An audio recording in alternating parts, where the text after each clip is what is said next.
Hello. Good evening for me. Evening, maybe for you.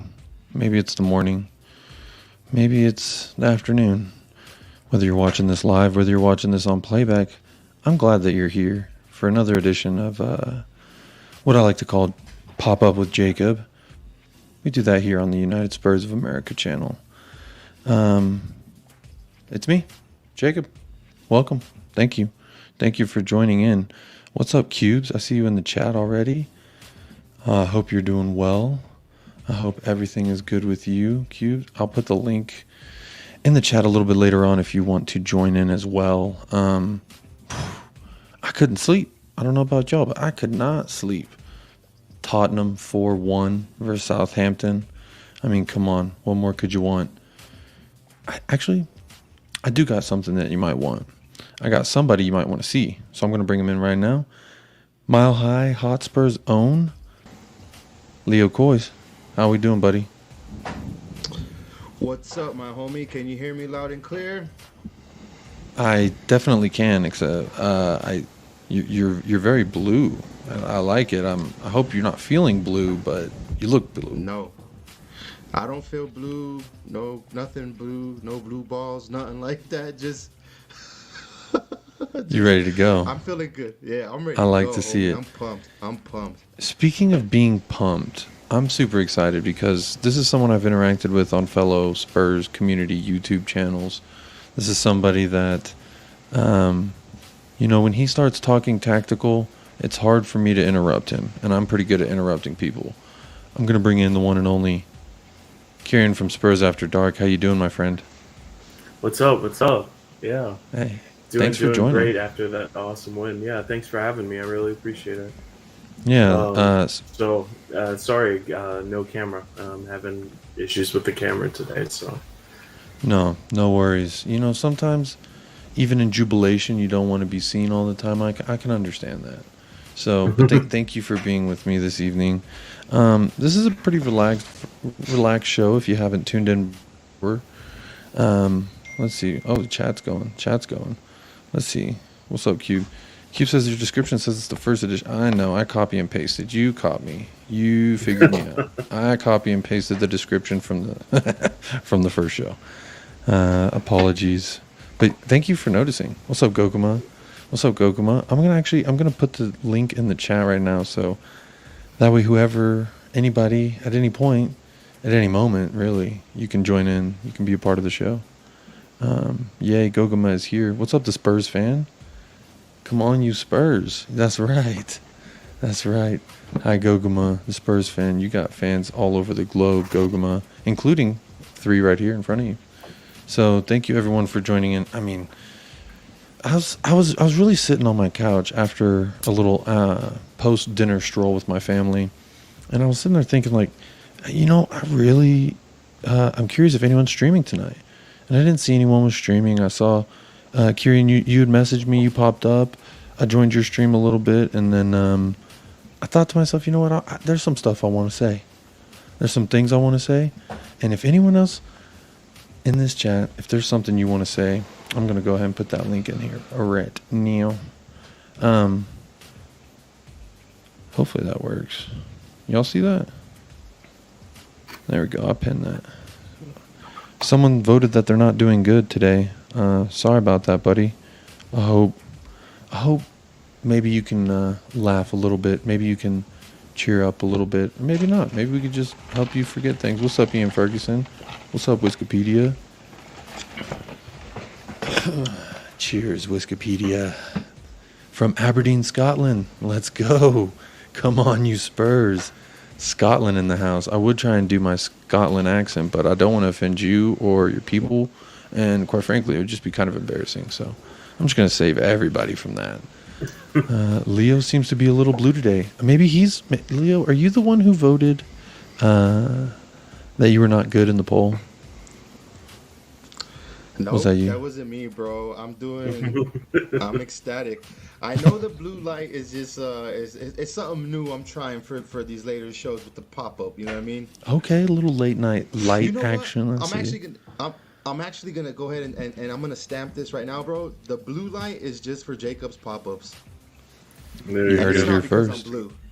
And it's You not heard because it I'm here blue. first. It's just it's got to be exclusive. When it pops up, that's because something's about to go down. Oh, I popped that off wrong. What's up? Leo is blue and white. I see you, Coys. That's right. Oh, Wikipedia voted not well. You missed a game, buddy. Uh, It was a great game. The first half, Yeah. we're gonna get into it. We're gonna talk. And Kieran, I'm on the edge. I'm not literally on the edge of my seat, but like figuratively, I'm on the edge of my seat right now, because I'm curious your thoughts, especially on the first half. And I'm also curious your thoughts on Emerson Royale. I think that's gonna be a hot topic of debate coming up. But Wikipedia, you gotta watch the game, buddy. Emerson was not dog shit. Make of no, that he what you will. wasn't. He really wasn't. He really was not. He got an assist on the day as well, if I'm not mistaken. Ian Ferguson, big up to Scotland, the old country. Oh, I'm not gonna do my accent. I was about to. I'm not gonna do it yet. Maybe a little bit later on in the show. Spurs fan, brilliant to see Kulu start off where he finished last season. Sess was good too. That's a low bar, Jacob. I titled in the show Kulusevski Masterclass because really this was a position for me that I was keeping my eyes on because obviously now he has direct competition in that front three. You got to imagine Richarlison's got to be in competition for that position. Now, he was very impressive. He got the goal, he got the assist, assisted on Ryan Sessegnon's. Kieran, correct me if I'm wrong. His first Tottenham Hotspur goal, right? His first goal. Premier League. Premier League. Sessegnon, his first Premier League goal? Mm-hmm. Yeah, I believe so, yeah. That was his first Premier League goal. And then later, Kulusevski scored his first home Tottenham goal. So, like, all the goals he scored last season were away. So that was his first. Oh, that's cool. I didn't know that. That's interesting.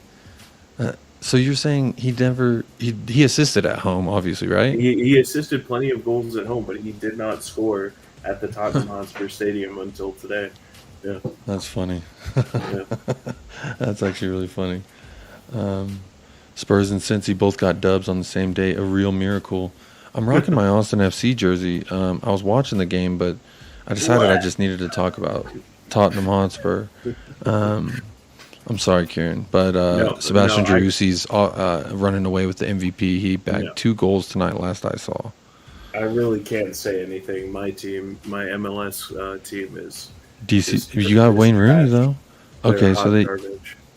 Yeah, well, I mean, but the season's already sunk. They're not going to the playoffs. Anyway, we're talking Tottenham, so Yeah. I can get lost in the sauce. Trust me. Everybody who has competition played well. I don't think that's a coincidence. Q, thank you again for always just keeping me on point. You're great at doing that here on the channel. This was kind of the point I was alluding to earlier, was that there was definitely positions that you were keeping an extra eye on because of just who we brought in and who we were expecting to see, quite frankly, in Perisic, but he's working his way back from injury. Sessegnon stepped up. He really did. Doherty's eye in that number 1 right wing back position. I thought Emerson Royale stepped up and played well. He even took a couple ankles on 2 different occasions. Yeah. It's hard to hate on the guy when you do that. And he's Tottenham Hotspur, so like at the end of the day, I feel like you got to get behind the guy, whether he's shit or not. But he's who we got, and at this moment, he might be our best option. It's interesting. Kieran, I want to ask you: is Matt Doherty a surefire to come in and take that right wing back position from Emerson, or is Emerson locking it up?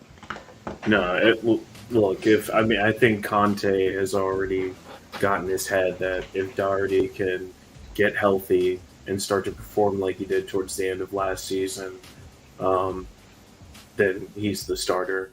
I'm pretty sure for a stretch of a few games towards the end of last season, up until the injury at Aston Villa. Fuck Matty Cash, by the way. We were 10 minutes in, so I could say. But So I think since over the course of like 8 games or something, he was the best right wing back or right back in terms of attacking output in Europe. I mean, he was producing more than anybody else because he was consistently starting, and he was getting a lot of assists. He got a couple goals too. So if he can get back to that level, which is going to be difficult with that serious injury, and also the fact that he is about 30 years old, he's coming towards the end of his career. So, but he's already come back ahead of schedule from what he should have with that injury. So I think that's promising. It's just about easing him in. Same as Perisic, who's also recovering from an injury, and also towards the end of his career. It's about just easing these guys in, not starting them right away, putting too much pressure on them and their bodies, and letting them adjust and get acclimated. And I think that that's a big part of it, right? That Bissouma came on late too as well. He actually had the last kick of the game, if you will, the shot that went about a foot wide. That was pretty promising to see. I'm not gonna lie. Yeah, that's one of the things I was excited about Bissouma coming in. It's because I know he's willing to take a crack from deep. Not many of our players do that. So. And I feel like there was times where Bentancur, he played great today. Don't get me wrong, but there was a couple times I was like, man, just pull the trigger. You trying real hard to pass the ball in between 3-4 defenders. Just shoot the ball. Maybe Kane get a rebound. I really wish I could pronounce his name as well as you do, Jacob. Who? You do. Oh, Bentancur. Yeah, Bentancur. Rodrigo Bentancur. That's my dog. No, I'll talk. Aaron. Aaron, you asked on In the Wall if I'm going to be streaming tonight. I decided to go ahead and stream tonight, buddy. The link, it should be pinned. I tried to pin it. Should be pinned. What's up? Come on, Aaron. Come on, Aaron. I know you said you had some stuff you wanted to talk about. What's up, Mike? Gimme a gin from Sweden. Aaron, didn't you say we just kind of, didn't you say it was not that great of a performance? I heard you were saying people were overreacting a little bit. He can say that to me. Maybe I'm overreacting. And quite frankly, I'm pretty hyped because Decky was amazing. Kulusevski. And I called it, man. I was saying before the January window, bring in Kulusevski. I named him specifically. I wanted us to sign this guy for like a year and a half. So I feel so vindicated, man. It's great. Yeah, I like having. Go ahead, Leo. I like how Decky reminds me a lot of Arjen Robben. It's almost as like he's not, I don't want to say he's like one-dimensional, but he definitely has that vibe about him where players know what he's gonna do. It's just not that easy to not let him do it. You know what I mean? Yeah.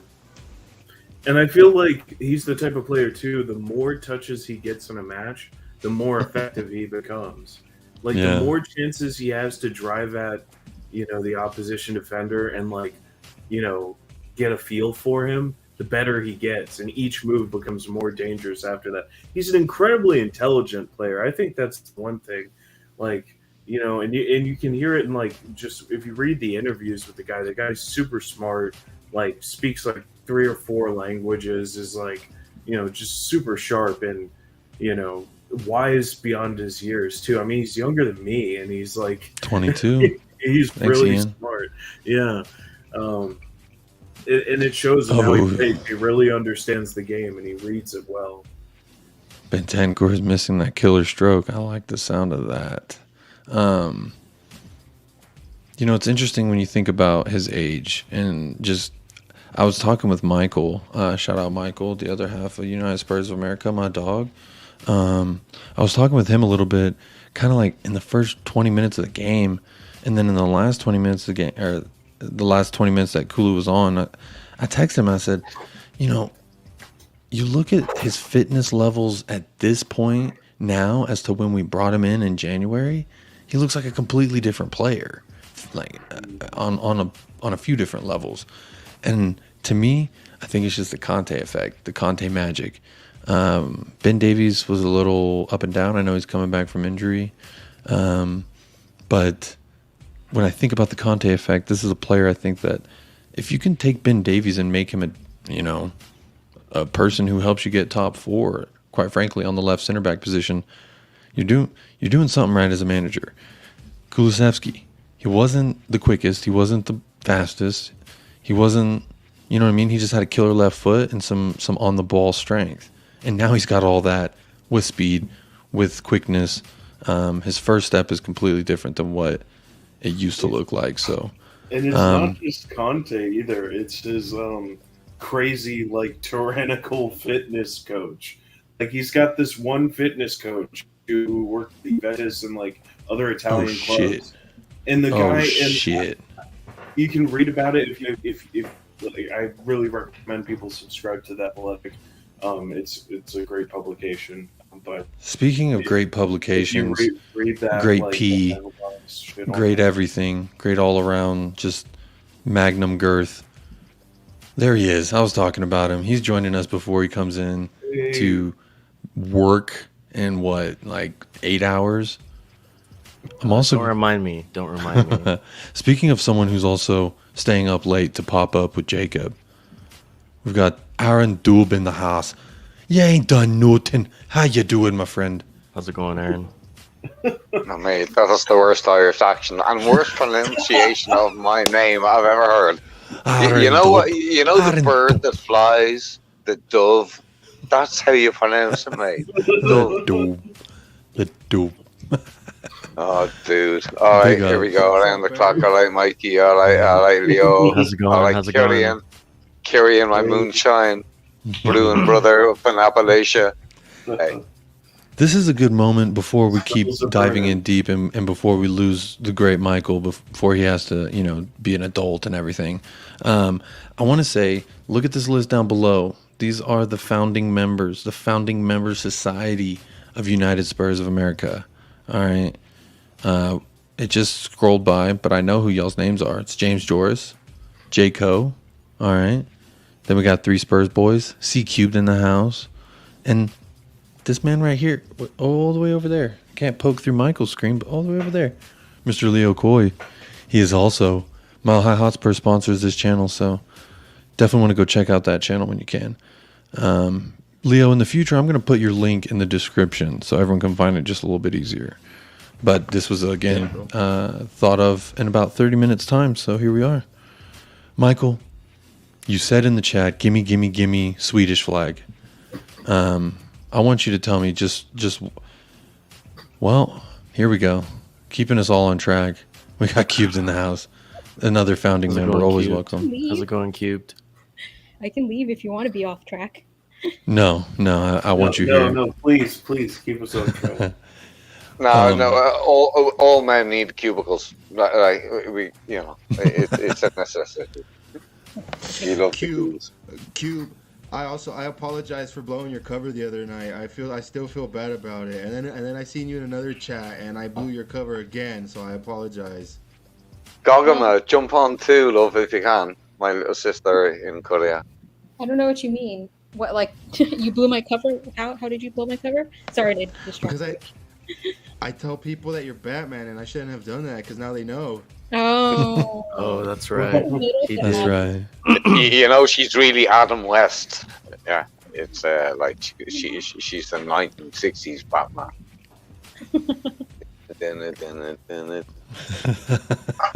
Aaron, I'm glad you're here. Michael, I want to ask you because everyone correct me if I'm wrong, but I think Michael's going to have to leave before anyone. So I want to ask you this first. This is burning wet in my hands right now. Kulusevski, is he the fucking real deal or what? Is he the bee's knees? Is and has been the real deal. If we did not have him, we would not be in the Champions League this season. First and foremost. And if we did not have him, we would not be probably one of the best attacking lineups. Obviously top 3, but you could argue we have the best attacking lineup, and it's a major part of it is because of him, man. What is it? 6 goals, 9 assists now in Premier League contributions so far. since coming to Tottenham. He's just electric, man. He's so young. He still has so much more to give us and grow into and to develop into. So I don't know, man. For me, he was my man of the match. You could argue he could be your BDE of the match as well. We'll get into that officially maybe tomorrow. But I just wanted to say, yeah, real quick, Jacob. He is electric. He gives me hope that we're going to challenge for, fuck it, man, who knows, a Premier League title, possibly if everything goes our way and we stay healthy. But if he is on a similar level or just below a similar level to Son and Kane, we are going to challenge for a Premier League title if we are consistent, first and foremost. But it's just a little peek of what he's going to give us this season. That was a little peek today, a little taste. A little peekaboo, a little pop-up peekaboo. Yeah. Hey, how you doing? That's the one-eyed Mamba. I like where you're going, my friend. Aaron Dub, I know you. I know that you told me. I'm sorry. Dub, like the bird, mate. Like the bird. Aaron Dub. Aaron Dub. Oh, I gotta do you, man, mate. Just go with it, man. Just go with the flow. It's all good. Dub, my question for what you. What would you think, mate, from Jamaica, mate, in a bit of dub? Hey, man, don't worry now. I'm going to ask you this. I know that you were a little bit unimpressed, so to speak. No, I don't want you to dive in too much, but what is the first thing that jumps out about this match that you either liked or did not like? I wasn't unimpressed, okay? And this is what I wanted to clarify, because it got misinterpreted when I was chatting in a stream early on today. Bob's for TV. I don't look. I chatted with the boys after. Okay, I was in the back, or whatever you call it, the backyard, yeah, with them after the show. What I was trying to specify or clarify was that there were certain players I felt were not performing at their peak. I was delighted with the result. I wasn't overwhelmed with the entire performance. I thought Sonny and Kane were off the game. It's so it's okay for me to say some players did well. I thought Emerson Royale, who Gogama loves, I can give him, I thought today he stepped up. I thought Sessegnon stepped up. I thought Bentancur was fantastic. So I thought Dyer was Dyer bouncing up in the box. Where the hell did he come from? So like there are positives and negatives you can take from every game. So to me, there was a lot. Oh, Cubes, cut it out, love. Follow me. I'm just trying to be analytical regarding the game and specific users. No, I would agree. So you like Son and Kane were not at their best today. They were one of the worst players in the 11 in terms of performance, and it's okay because we still won 4-1, and other players just stepped up. Kulusevski stepped up in place of Son and Kane in the attack. The midfield is great, and that's what's so positive about the performance is that other players stepped up. This is what we haven't had, right? This is it's been the Son and Kane show the last few seasons, and if they don't play well, we usually don't win. I mean, that's just always been the case. Now we have other players who can contribute, who can step up and can score goals. And, that's what's so great about this front three. I mean, we had a taste of it towards the end of Mourinho when Bale started playing in the Premier League. But this is really the first time in a while where we've had a seriously dangerous front three where you can stop Son, you can stop Kane, maybe you can stop them both, but then you still got to deal with Kulusevski. I'm gonna have to stop you, my brother in Christ, and I apologize, but we have, for the very first time ever, featured on United Spurs of America on any platform, on any form of anything. We've got the one and only, the Empress of YouTube, Goguma. No. Hi, Goguma. Annyeonghaseyo. Hi, everyone. How are you? Hi, Mike. I'm good. Genki desu ka? This is a milestone. This is like a historic day on the channel. This is massive, mate. Cubes and Goguma. That's I, right. Wow. I would like to take credit for that appearance. You did low key kind of set this up during In the Wall on Bobspur TV, So I did. and Whoa. it's hey, if it's a phone call you got to take, you got to take it. Goma, thank you so much for joining us this evening. I know our beloved Hyungmin daddy, Hyungmin father. I know that he didn't get on the score sheet necessarily, but I thought that he was an impact on the game, as was Harry Kane, because they're just natural targets in themselves. What is your takeaway from just kind of what you saw from the front three there, and especially from the one and only Hyungmin daddy, Hyungmin Hung? I agree with you. I mean, they're like Kane and Sonny, even though they didn't score, they still did make assists, so that's a plus. Mhm. Sonny had an assist. Yeah, but I don't know. I think more exciting for me to see was Deki and how he stepped up so much today when Yeah. Kane and Sonny were kind of Mhm. not as on and not as on fire. But yeah, I thought that was really exciting because it feels like the whole team, just as a whole, felt more together and everyone kind of breathing together. I don't know if that's correct in English, but the breathing is the same, Perfect English. Yeah. Perfect. They're in sync. Yeah, Yes, it's like they're insane. one heartbeat, one soul, one fire, one desire, one passion, one goal. No, I feel you. Right. Okay, it's day one. Okay, Coxswing, Daddy, and Harry Hung. They weren't, Hurricane. They weren't at their top level today. But you see what a few of the Wait, players what did was that today. first one again? Coxswing, Daddy. That's what you get here on Pop Up with Jacob. You get a lot of things popping up, popping I'm in, popping fluent out. in Korean, mate. Yeah. No, I think that fucking Aaron, you just threw me off. I don't know what the hell I was about to say. I did want to take a moment to once again say big ups to J. Co., one of the founding fathers here on United Spurs America. If you want to be one of the founding members, one of the supporters, the sponsors of the show, and to basically win my love over for the rest of our God-given lives, you can head on over to anchor.fm/United Spurs of America, click on support. I think there's 3 options there, 99 cents, $4.99 or $9.99, whatever you want to do to help support this podcast. Or even if you don't want to do that, you know what you can do?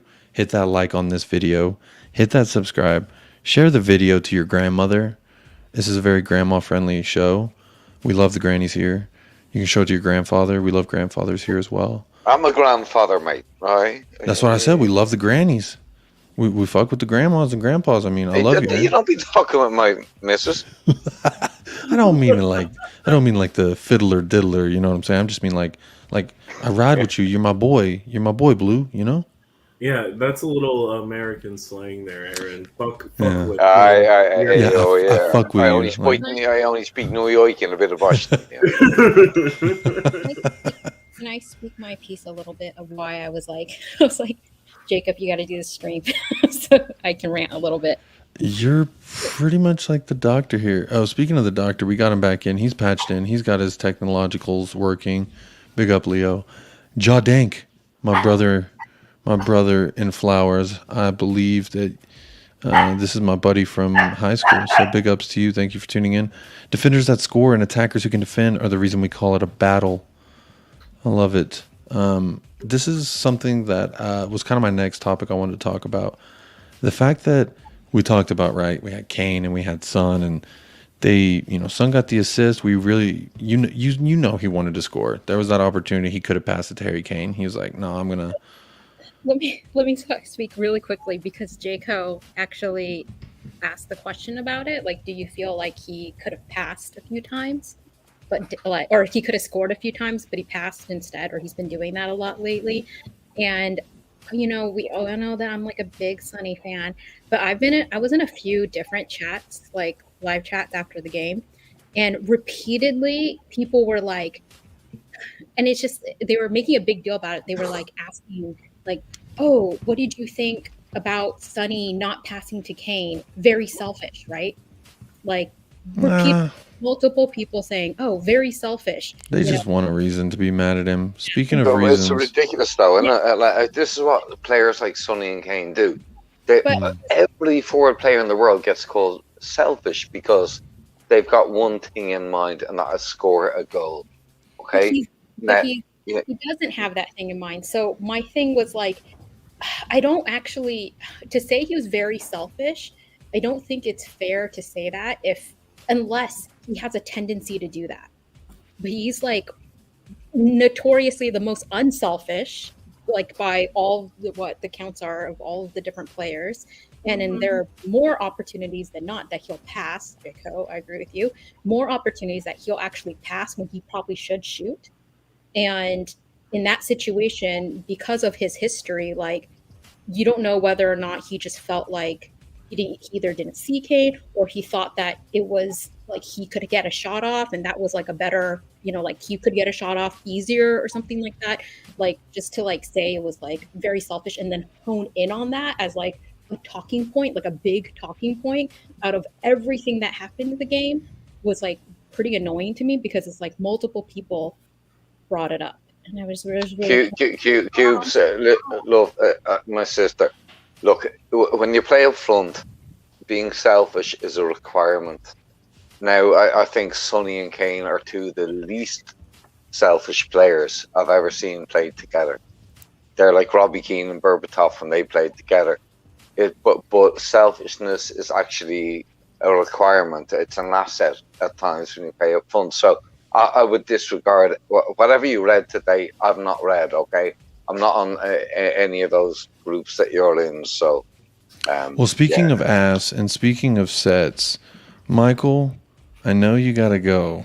You got to take your ass and you got to set it up in your bed and get ready for your long day tomorrow. And my brother, I'm there with you in spirit. I appreciate it, man. I want to ask you before you go. Go ahead.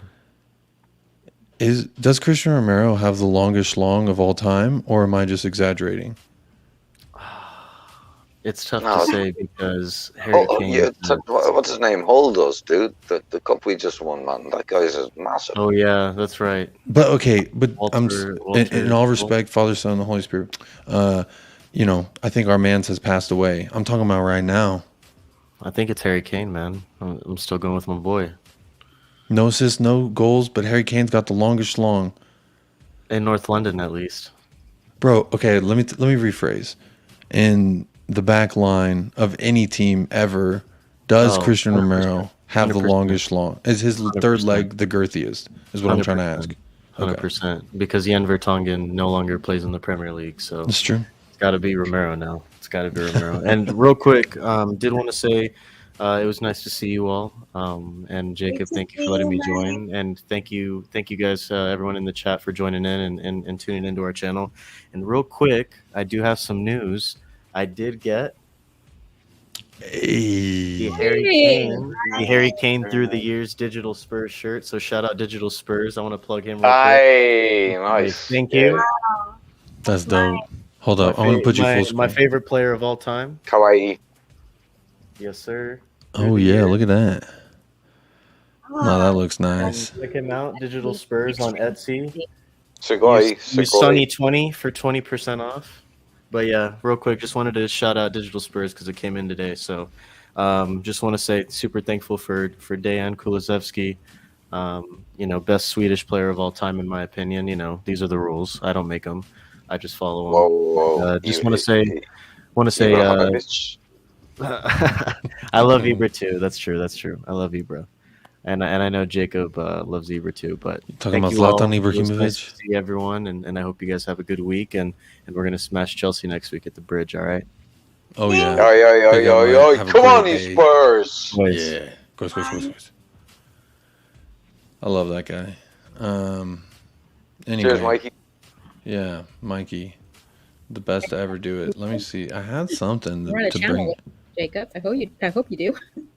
What's that? You're like, I love that guy. I'm like, I hope you do. You run a channel with him. Or did it happen? Yeah. Well, luckily him and I. Cubes and Gogama, you guys have to do a show together all the time. You're just brilliant together. I really mean that. Like, you kick the bollocks out of all of us boys, man. Do more than any of us. Cubes does. Cubes knows so much. Jesus. Honestly, But so do you, Gogs. Hey, I want to Gogama. credit you both for being very knowledgeable of the sport, and that's why I appreciate you both joining so much. So, Gogama, this next question's for you. Yes. Next week at Chelsea, Mm-hmm. does Sonny get on the score sheet? Oh, for sure. Definitely. Okay. All right. It Yeah. was Okay. like a warm up. You know what I mean? Like, Oh yeah. he's just warming up, you know? So, Yeah. for sure, Chelsea. And it's a big game, so he's definitely going to be up for it. Yes. Okay. See, that's what I needed. I needed someone else who believes like me, who pushes the positive vibes. So thank you for that, because I was a little worried. I'm not gonna lie. Just the fact that Kane and Son didn't get on, they didn't get a goal. I had predicted 4-1, although I predicted a Harry Kane hat trick, and I was pretty much as wrong as you could be about that. So, big ups to me. Leo, I'm gonna ask you, did you expect two of our goals to come from the defenders? Well, I guess if you want to call Sessegnon kind of a winger, so to speak, but No, not at all, bro. I didn't. Those are the two unlikeliest sources of goals that I probably would have thought. Although it is very nice to see them come through with some goals. Kieran, I'm going to ask you this now. We saw Dyer score a screamer on the left foot in the preseason from outside the box. Today was not a screamer from the left foot outside the box. It was a header. But if I'm not mistaken, no, Dyer's. Did we score on a set piece today, or am I tripping? No, I think that was. Yeah, we did. Wait, was that a set piece? Was it a set piece, or was it like a rebound of a? It was a I think rebound. it was a rebound and then a cross back into the box. Yeah, that's what I was gonna say. It was That's like why. That's why Dyer was up in the box like that. yeah, Sonny did a corner kick, and then it came back, and then he kicked it back into the box, and then Dyer did the header. Okay. Which was a really nice, athletic play. Very nice diving header. It was an excellent goal by Dyer, and he has that in his locker. Both the shots from deep, free kicks occasionally, and he's always been a decent header of the ball. Offensively, he's not the best defensive header. Half the time he doesn't even get off the ground, but offensively he's pretty decent. So, I really hope that Dyer scores a lot more, because he has top class banter every time he scores. He has the best banter. He is the best at every time he scores. He's just he always posts on social media just something hilarious that makes me laugh. My favorite Eric Dyer post has to be whenever the Carabao Cup game we beat Chelsea, he got man of the match, and he went and put it on the toilet and took a picture of it and said, "This is the real man of the match." That's when I knew he could banter. I mean, this was also given after he ran up into the stands and fought somebody. Leo, speaking of running up into the stands, running not away, but just to the next venture. I know you got to go, my friend. I want to give you a chance to. I'm going to pull you up full screen so you can just tell everyone where they can find you. Yeah, thank you, bro. Yeah, unfortunately, I got to run. Real quick, you guys can find me at Mile High Hotspur on YouTube. I was glad to see Michael had the digital Spurs shirt. I actually am waiting for my family to pull up because they have the mail key. I got my shirt in today too. On Wednesday, I will be having digital Spurs on. And so just wanted to plug that real quick. And also, too, I just wanted to shout out THFC Till I Die.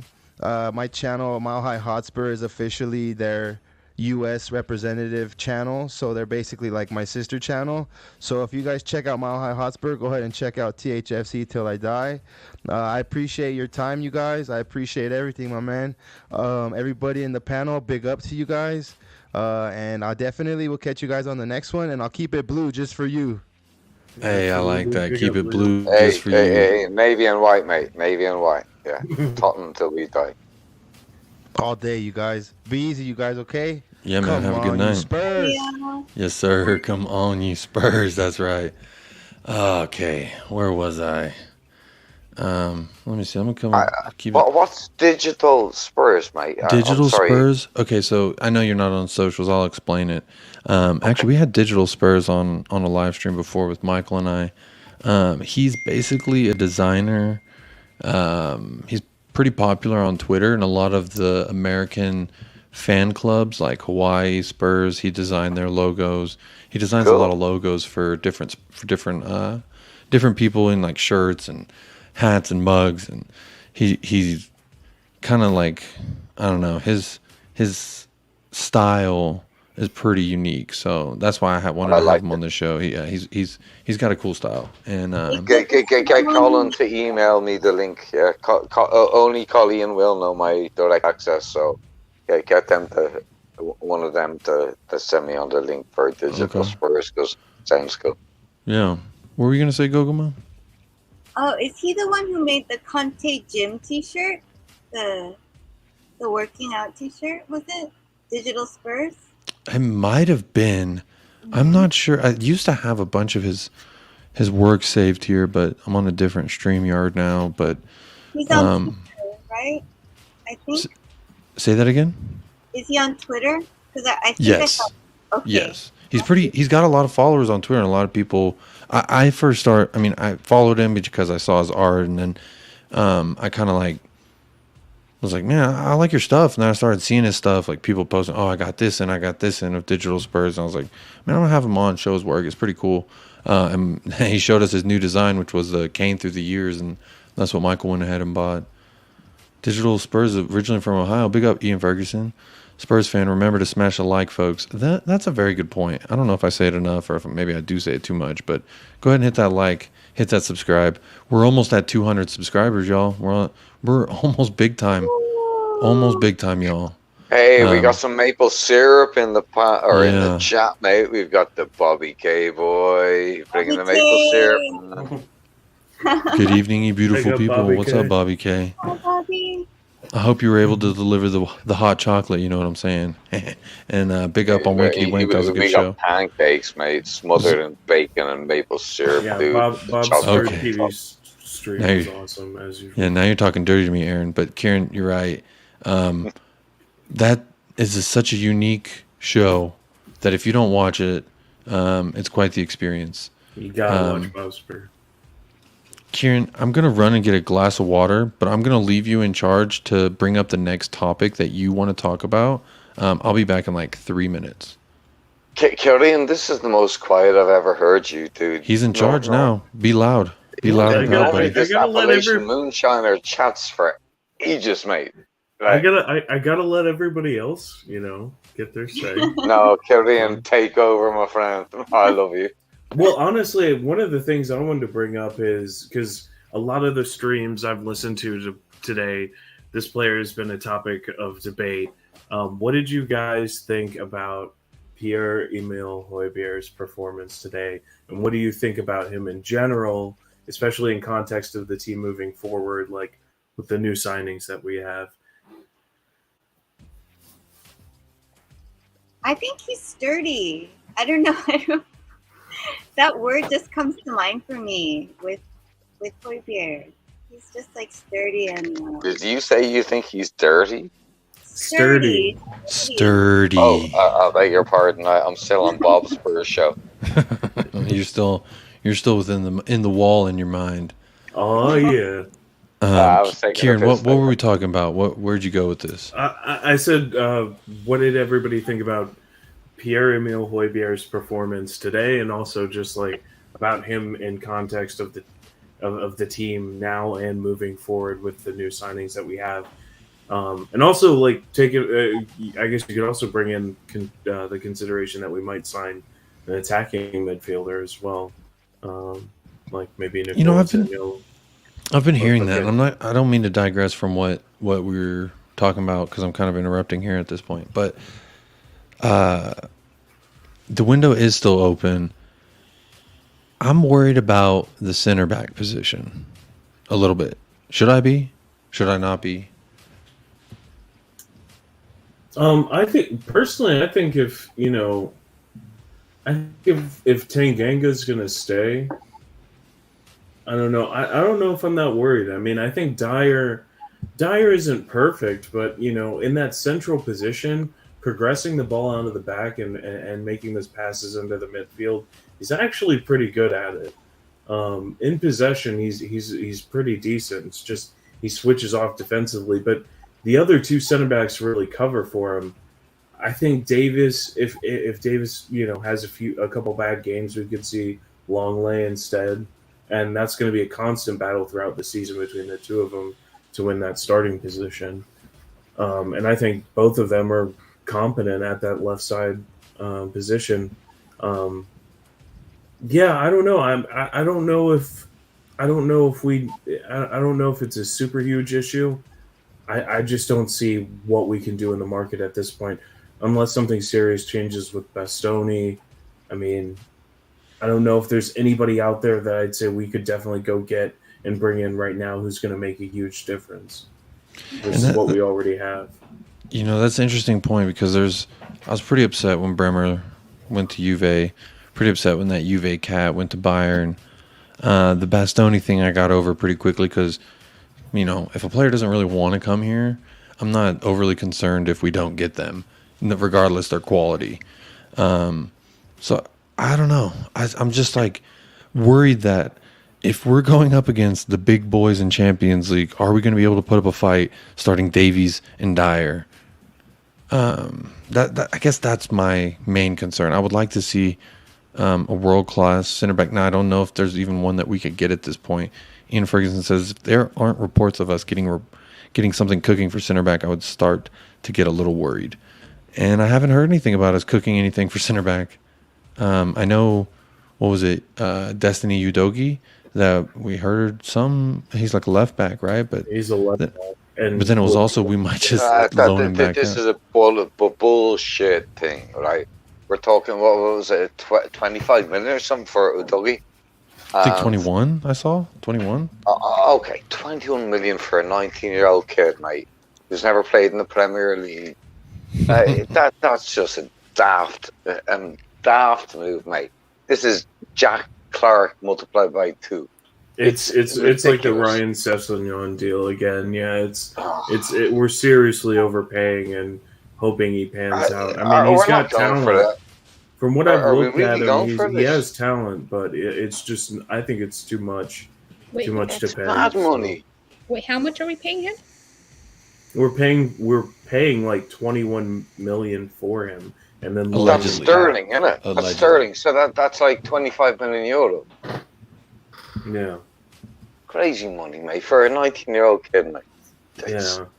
I mean, and he scored like 6 goals from left back at Udinese in Serie A last season at 19. So I mean, he had quite a season, but I just don't know if 20 million after just one really good season is enough.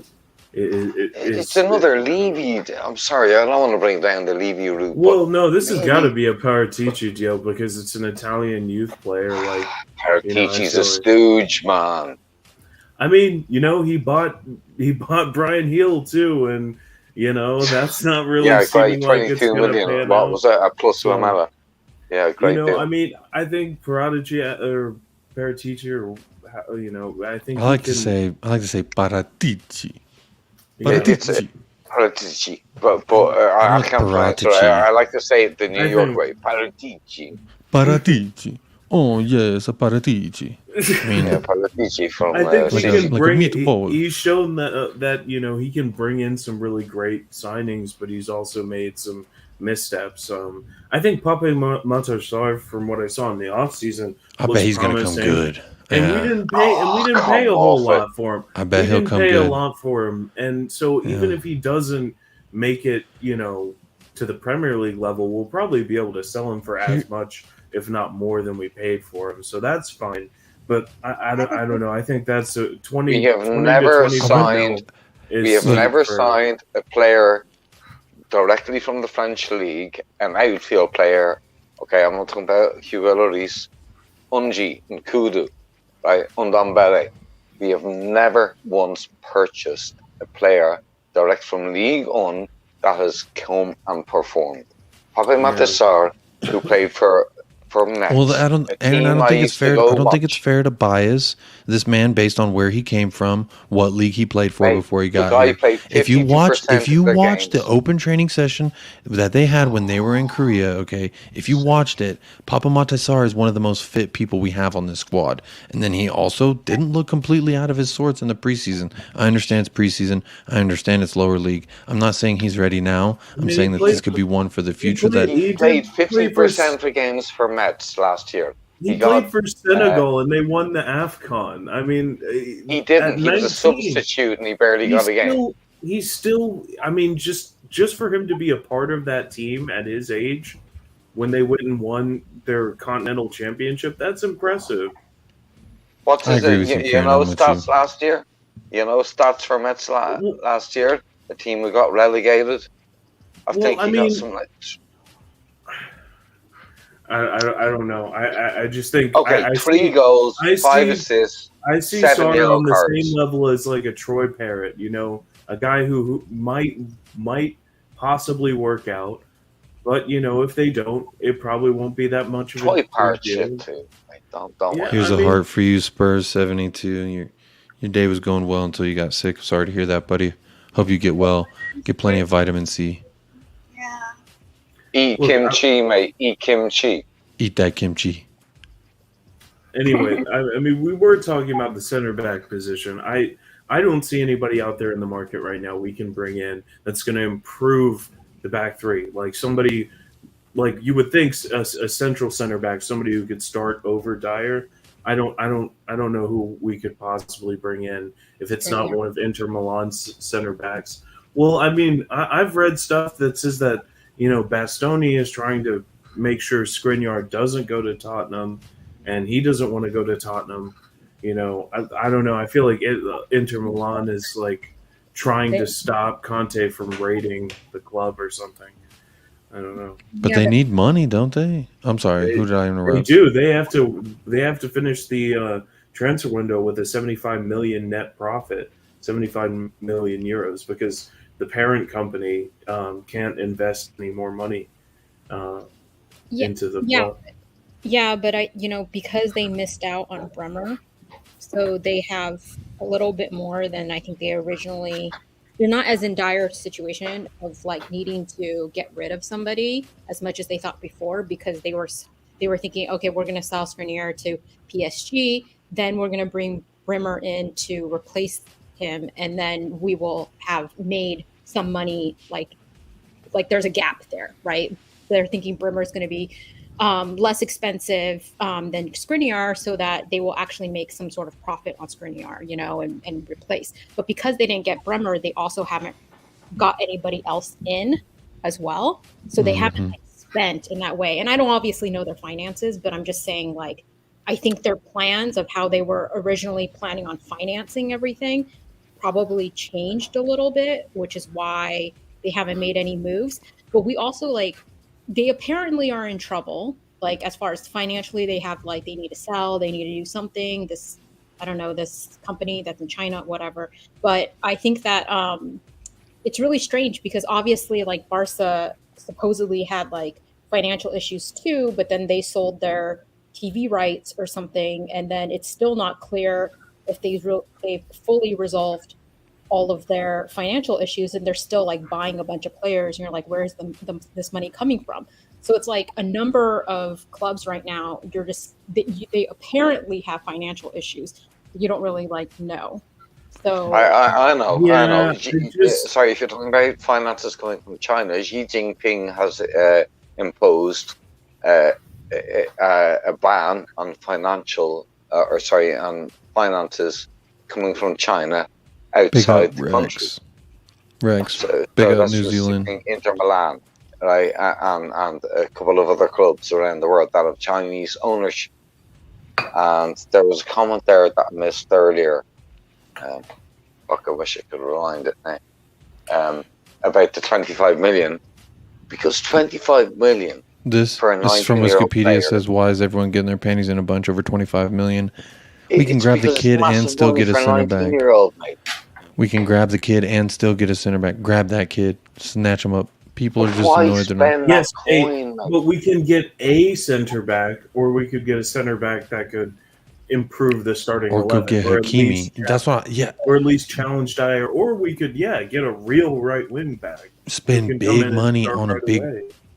And that's kind of what I wanted to see, especially when they sent don't out that think whole it's gonna PR. happen. J-Co and Goguma, I don't know what y'all talking about, but that's what's up. It looks pretty cool. We're talking about breakfast. Sorry.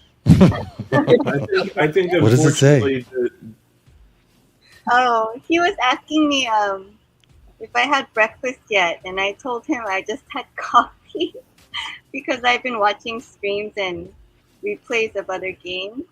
And then I asked him if he had dinner yet. Okay.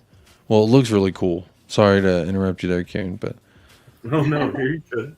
I was just saying that I think unfortunately the Jed Spence deal means that's it at right wing back. We're not getting anything else there, at least until like January or something, because we'd have to move one of these three on, and it doesn't look like that's going to happen. And as far as center back goes, I mean, if we're spending 25 million on this young player who we're going to loan back, who's a future prospect, it doesn't bode well for us spending a decent amount of money, which is really these days minimum like 50, 60 million on a center back who could come in and either take the starting position or challenge for it with Dyer. So. And I think that's something because we started this window off day one, Perisic, and then we got Basuma for 25 mil, cheap. To me, I was like, okay, these are signings that are going to impact the 11 immediately, and that's what I wanted to see more of. Quite frankly, I need another Perisic on the right. I want another Basuma as a center back. I want top-notch guys to fill these positions that we need filled. And it seems like we went and got Clementine Long. I call him Clementine because to me he's like a little tiny orange, like a little cutie. But he's not the big girthy man I want in the back, if you know what I'm saying. And that ain't an innuendo, Aaron. I'm saying, dude, mate, you're milking them out here, buddy. You know how I milk it. I love it. I really, when someone like Bremer, I was like, okay, this guy can fill out a shirt and he can fill out the back line. And with Clementine, I felt like, okay, he provides competition for Ben Davies. And he has some of the attributes I think that Conte wants in a center back. Like he plays the ball well at his feet. He can make progressive passes, and he's confident with the ball. And like these are all good things, but like when it comes to a defender, I want you big dicking back there. I want you taking out, doing what Romero's doing. You see, Romero's not the greatest with the ball at his feet. He's not the greatest passer, but he'll do. I think it's the same thing with Eric Dyer. He made some nice switches of play today that really helped our attack. Romero, he had a few nervy moments on the ball, but he made some really nice switches of play. Yeah. And it was really interesting to see that because I really felt like they were attacking Sessegnon and Ben Davies' side more than they were going at the other side. And I thought that it was really interesting the way that we kind of grew into that game. Again, like I said, the first half I was pretty unimpressed. I thought, the first 20 minutes for sure we looked really. I want to ask this, and this goes into whoever. Who were we blaming for that first goal? Who's to blame? Who are we blaming? What's that? Or who have you heard be blamed? I was just gonna say that I felt like, remember I said I actually underestimated us, right? I didn't expect such a high score line, but I did say that I knew that we weren't going to keep a clean sheet. And I think that, like, I don't know if it was like a specific, I don't know. Cubes, you know I said 4-1. I just said Harry Kane hat trick. I said 4-1. We both said we're at least giving up one. We knew we knew it. Come on. Yeah, we knew it exactly. But I was like, because I still feel like our defense is too weak, and I don't know whose responsibility it was, but I felt like we needed to man mark,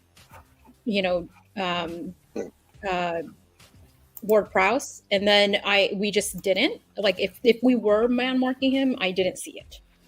Like, I really don't feel like I was like, who's man marking him? We need to get like 2 people on him, because he was the only player on Southampton that was a real threat, and he was like a pretty consistent threat too. So I thought the number 19. I thought he was pretty solid. Gineppo. I thought he was for Southampton. I thought he was doing things pretty well. Was number 9 or 7? I can't remember the number now. But it was James Ward-Prowse who was feeding him the balls. Oh, that team moves behind JWP. We all know that. He man-marked him, similar to how he shut us down, right? By man-marking Kane, right? Ooh. If we had just done a better job of man-marking James Ward-Prowse, I feel like we would have shut down the entire team and just eliminated that threat in its entirety.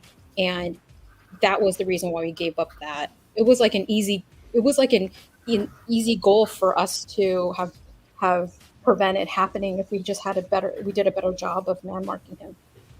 Okay, Cubes, I know when I played football, right, we were always taught to mark man to man or girl to girl, whatever you played, but you always stayed on the goal side when it came to defensive piece, right?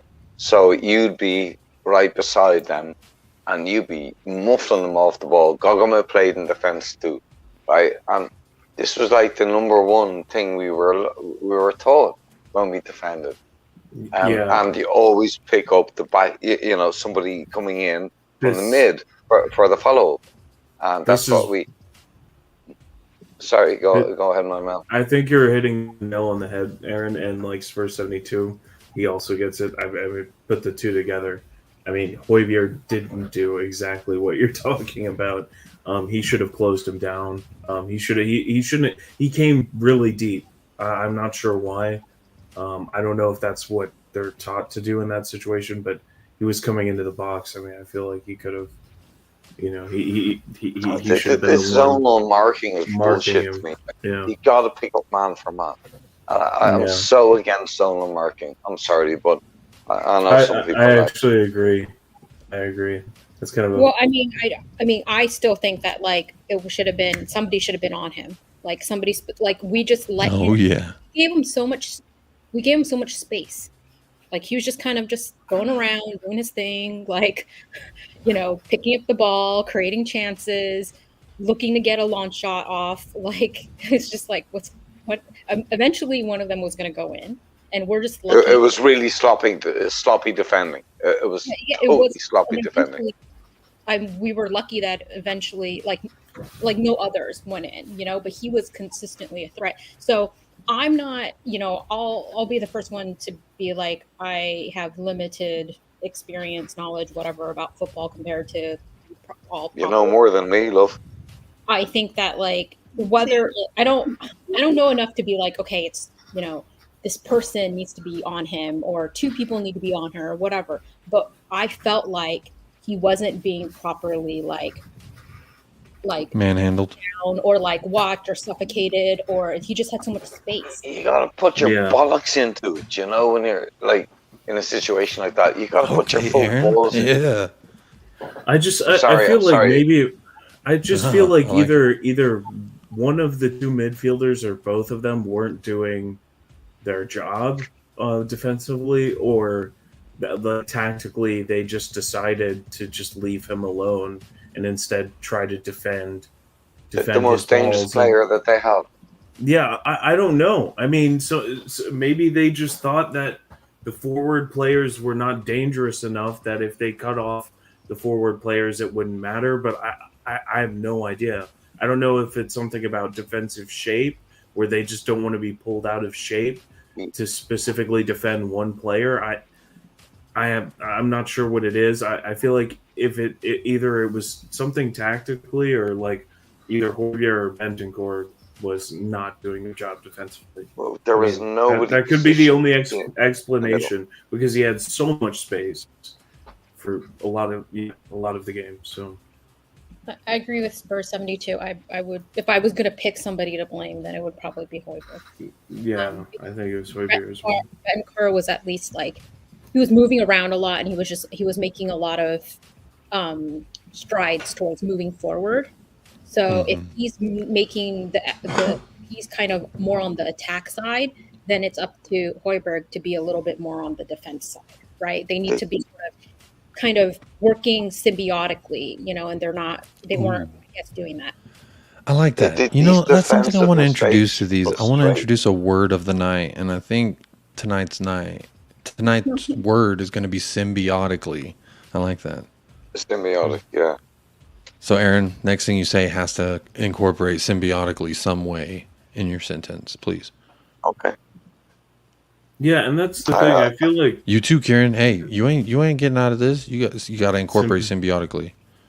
That's the word of the night. I'm gonna make a banner. The word of the night is symbiotically, and hopefully I don't misspell it. Sorry. Go ahead. Okay. I think. All right. In that case, I think Højbjerg, is very good at pressing.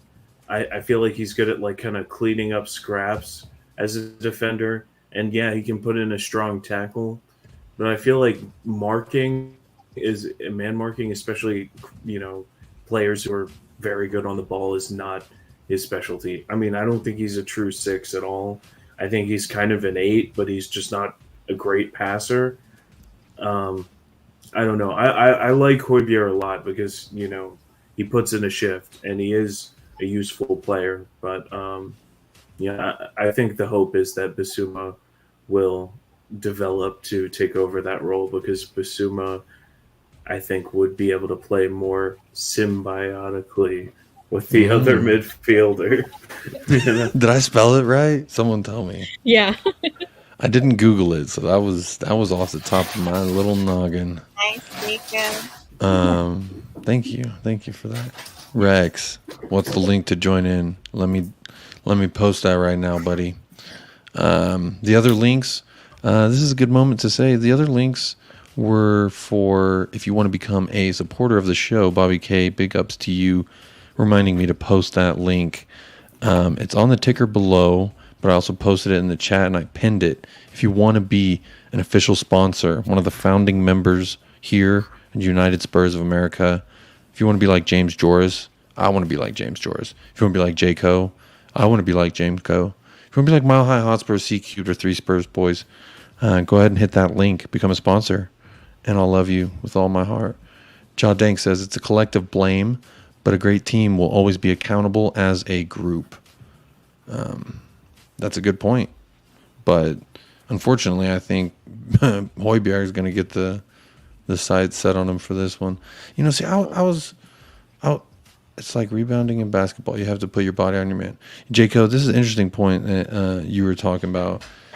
We were talking about was, when you're marking a man, it is, to me, it's the same thing like in basketball. You want to be when you're playing defense, you want to be between your man and the basket, especially on a set piece like a corner or a free kick.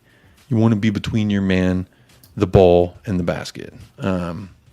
Sometimes it's hard to do, as you can see. Rex, I'm going to post that in there now.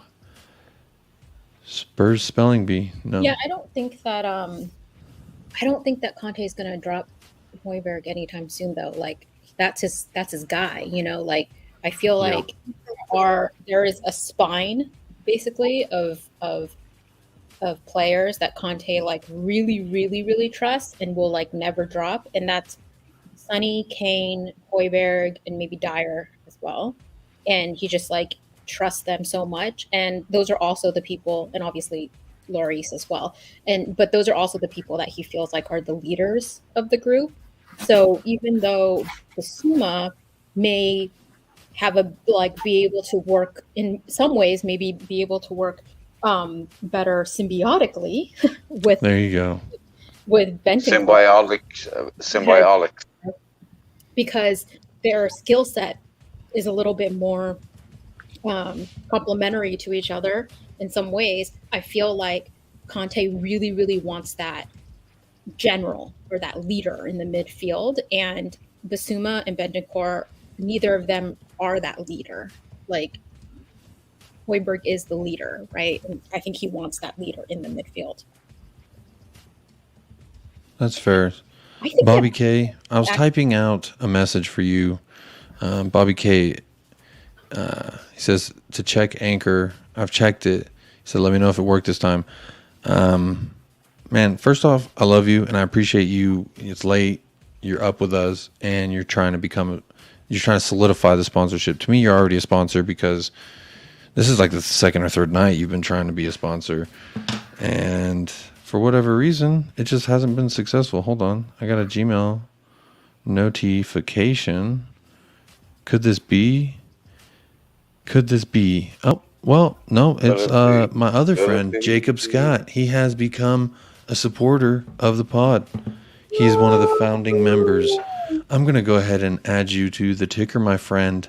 Who was that? My buddy Jacob Scott. He's in the chat right now as Jaw Dank. Jaw Dank. Okay. I'm gonna add your name to the banner. Yeah. I've waffled with him before. He's requesting a Spurs spelling bee. I think because I was trying to spell symbiotically, he was. I can spell a big word: EXTRAORDIN, or IOY, and that's about it, mate. Extraordinarily. Other than that, I'm lost, mate. I don't know whether I don't know if this would be considered a hot take per se, but like I feel like Bentancur could be a creative mid. Like I think he could not that he can like now, but I feel like he could be turned into that. Like he with training, with coaching and stuff, I feel like he has the skill set that he could be a creative mid as well and have and how to have that creativity. I think he has the skill set. I just don't know if it's a matter of training or if it's a matter of confidence, really. I think he lacks confidence going forward and making more progressive, more adventurous passes. And then when he's in shooting positions... when he's in shooting positions, he often chooses to pass, even when he has, a lane to shoot. He's done it over and over again. And I don't think that's pure unselfishness. I think there's a little bit of lack of confidence in his ability to, finish. Do you think that's also because he kind of thinks that's just his role, and he's just trying to like stay within his role? Maybe if someone told him gave him more freedom to be creative. I agree, Gogoma. I think Conte is the kind of guy who likes volume of shots on goal. I mean, I think his whole attacking play is designed that way. It's like you progress the ball out of the back, then you move it down the wings primarily, and put crosses in.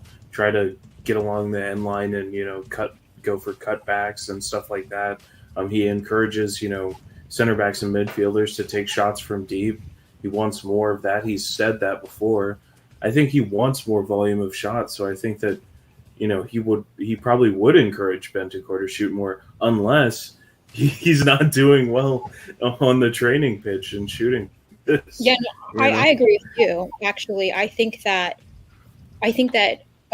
in general, Conte is really encouraging people to sort of be proactive and be proactive about passing, getting into the box, getting up the pitch, taking shots, taking their chances and their opportunities, because if he wasn't, then he wouldn't be having all of our defenders do that too, and we've saw them take a whole lot more shots now ever since being under Conte than they ever have before, right? Like they are a lot less gun shy and just will take a shot and they'll miss, but they'll take a shot, right? And so I think that Conte has to be encouraging Bentancur to do that.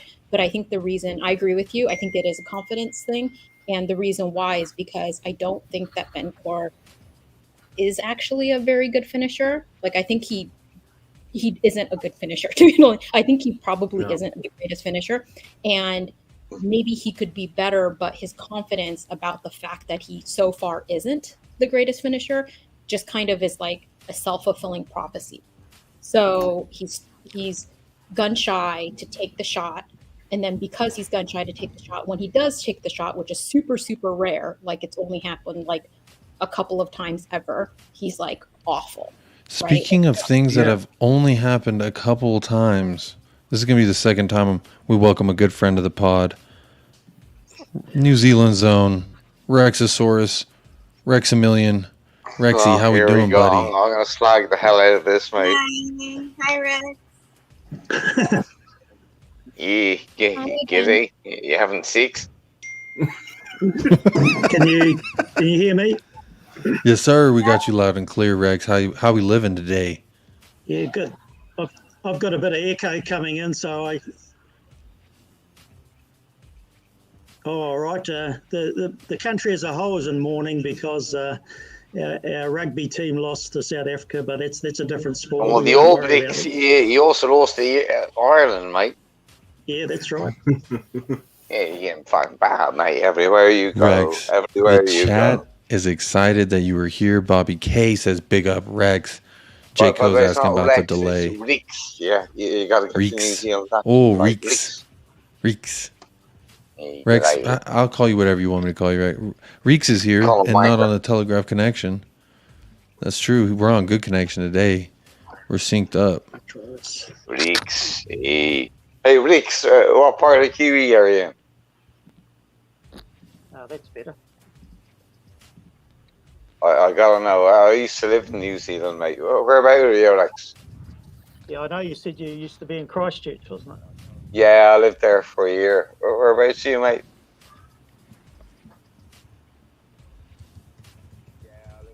Oh, we've lost Rex again. This Middle Earth internet, man.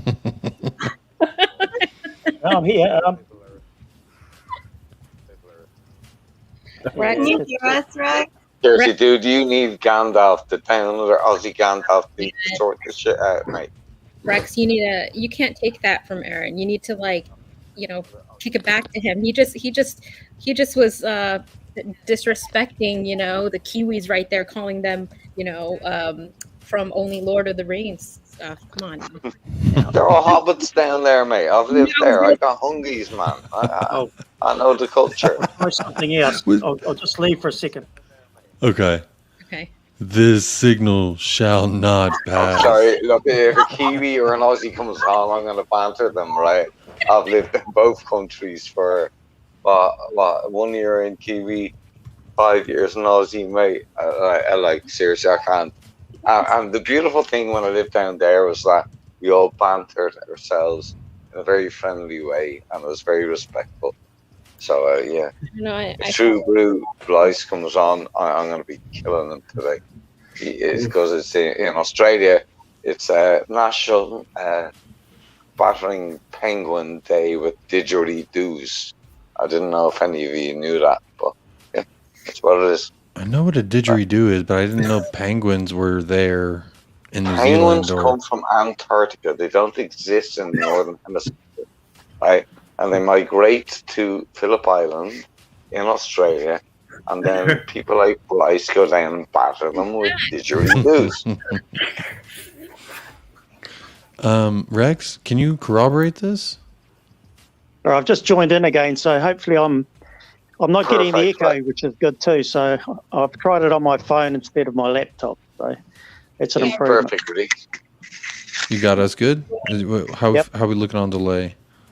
No, I don't have any delay. I'm synchronized, or whatever the word is. Yeah. Rex, I'm gonna symbiotic, mate. Symbiotic, you know. Rex, I'm gonna hit you with a hard question. I saw you in the chat earlier. You said it was good to see a little bit of Big Daddy Basuma with the straightaway yellow and the last kick of the ball in the game. What did you make of Perisic? What did you make of all the signings that we got to see today?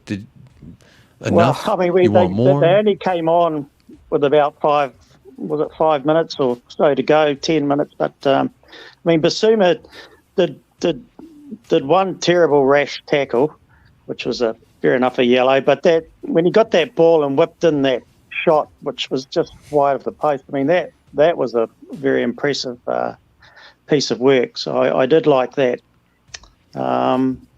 So we didn't really see enough of the new guys to really get a sense of them.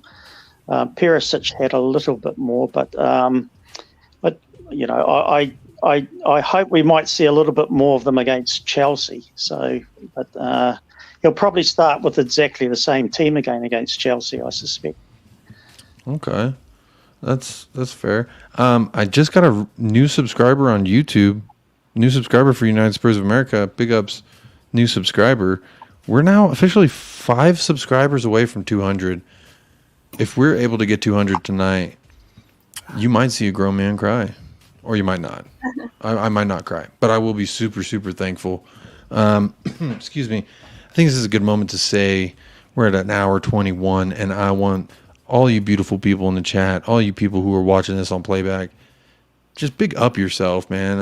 Appreciate y'all tuning in. Appreciate all the support. We've gotten a new supporter of the podcast today in Jay Scott. So if you want to be a supporter of the pod, I've got it pinned in the chat. You can find it right there. You can head on over to anchor.fm/United Spurs of America. Hit support. Our sponsor list is as follows: James George, J. Co, Mile High Hotspur, C Cube, Jay Scott, and 3 Spurs boys. Bobby K in the house. Don't forget, for everybody that actually speaks real English, that's wanker.fm. No, it's not a wanker. Oh, speaking of not a wanker, the beautiful Bobby K is in the house. I'm going to pull you up higher so I can... The boys coming on. What's up? Good evening. Hey, how are you? Good out. How you just say it in Canada, mate? Good out. What's happening? What are you talking about? What are you talking about? A boot. Yeah, Only that's two what more subscribers. Only 2 more subscribers now, Jake. Jarian, what's Are up, we 2 man? away? Long time. Goguma, how are you? What's up, Bobby K? So long, my goodness. Haven't seen you guys. It's Rex, Bobby how are you, K. buddy? It's Bobby K. Bobby K has the Sing it, 2 baby. most lovely children in the world. And I want lie to me, Aaron. I love it. mate, I would love if my daughter married your son, man. It'll be beautiful. Oh well, you know They'd we're messed Indian, up. man. So we auction them off, man. Just give me a dowry. We'll talk here. 2 goats, a cow, a loaf of bread. Eggs are fucking expensive now, man. Maybe a dozen eggs. Throw in a couple of those Mennonite tomatoes because I love my tomatoes, man. Cube, how you doing? See you again all day. Yeah. I see. Cube, quite impressed. Got you right into the spirit of things earlier. Oh, yeah. Well, you were saying, you were like, oh, you know, you're so wholesome. I was like, where did you get that idea? When did I ever say that I was wholesome? I just, the first one that I put out there happened to be politically correct. But I didn't say I was wholesome. Barry McCockner. That's a hell of a name. Nice. Barry McCockner is 199. Come on. We're 1 sub away from 200, ladies. I think you got it. It's showing up as 200 on mine. Oh, we just hit it. I don't have any music to play. Should I play some just like as a celebratory? Here we go. I'm not going to make y'all wait 30 seconds, but you get the idea. Thank you all so much. Big ups, Barry McCockner. That's a hell of a name. I love it. I'm glad that you're here today, Barry. Big Dick Barry McCockner, 199. Curious who that 200 was. Either way, I appreciate every single one of you all who have subscribed, liked the video. Also, I much love the sponsors of the show. Thank you, man. We just hit 200. That's pretty cool. It's pretty cool. We had like 100 about like 2 weeks ago. So big up. Oh, Kieran. Okay, Kieran McDonald. He subscribed too. Here we go. I think you were 200, Kieran. Yeah, I actually, I didn't. I think I was subscribed on my YouTube, my streaming the channel I stream on, but not the one not my regular Went to a few YouTube different account. ones. Nice. Oh, well, let me get rid of this banner because we hit 200. Rex and Bobby K, y'all aren't going to get off so easily. I've been forcing everyone. Goguma, you're next too. I want you to somehow use symbiotically it's the word of the day. It's something we're doing new here on Pop Up with Jacob, which I'm very thankful everyone here has popped up with me tonight.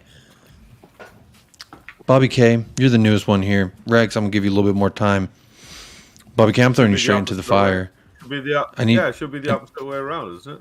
What happened to seniority counts, man? Come on. I've been streaming with you longer than Rex. This is Rex's second evening with us. Yeah, it's true. It's just I know you got. We've done together now, baby. You Come on, you want some time? All right. You know who's had the most time? Next, I gotta look up the Goguma. word, right?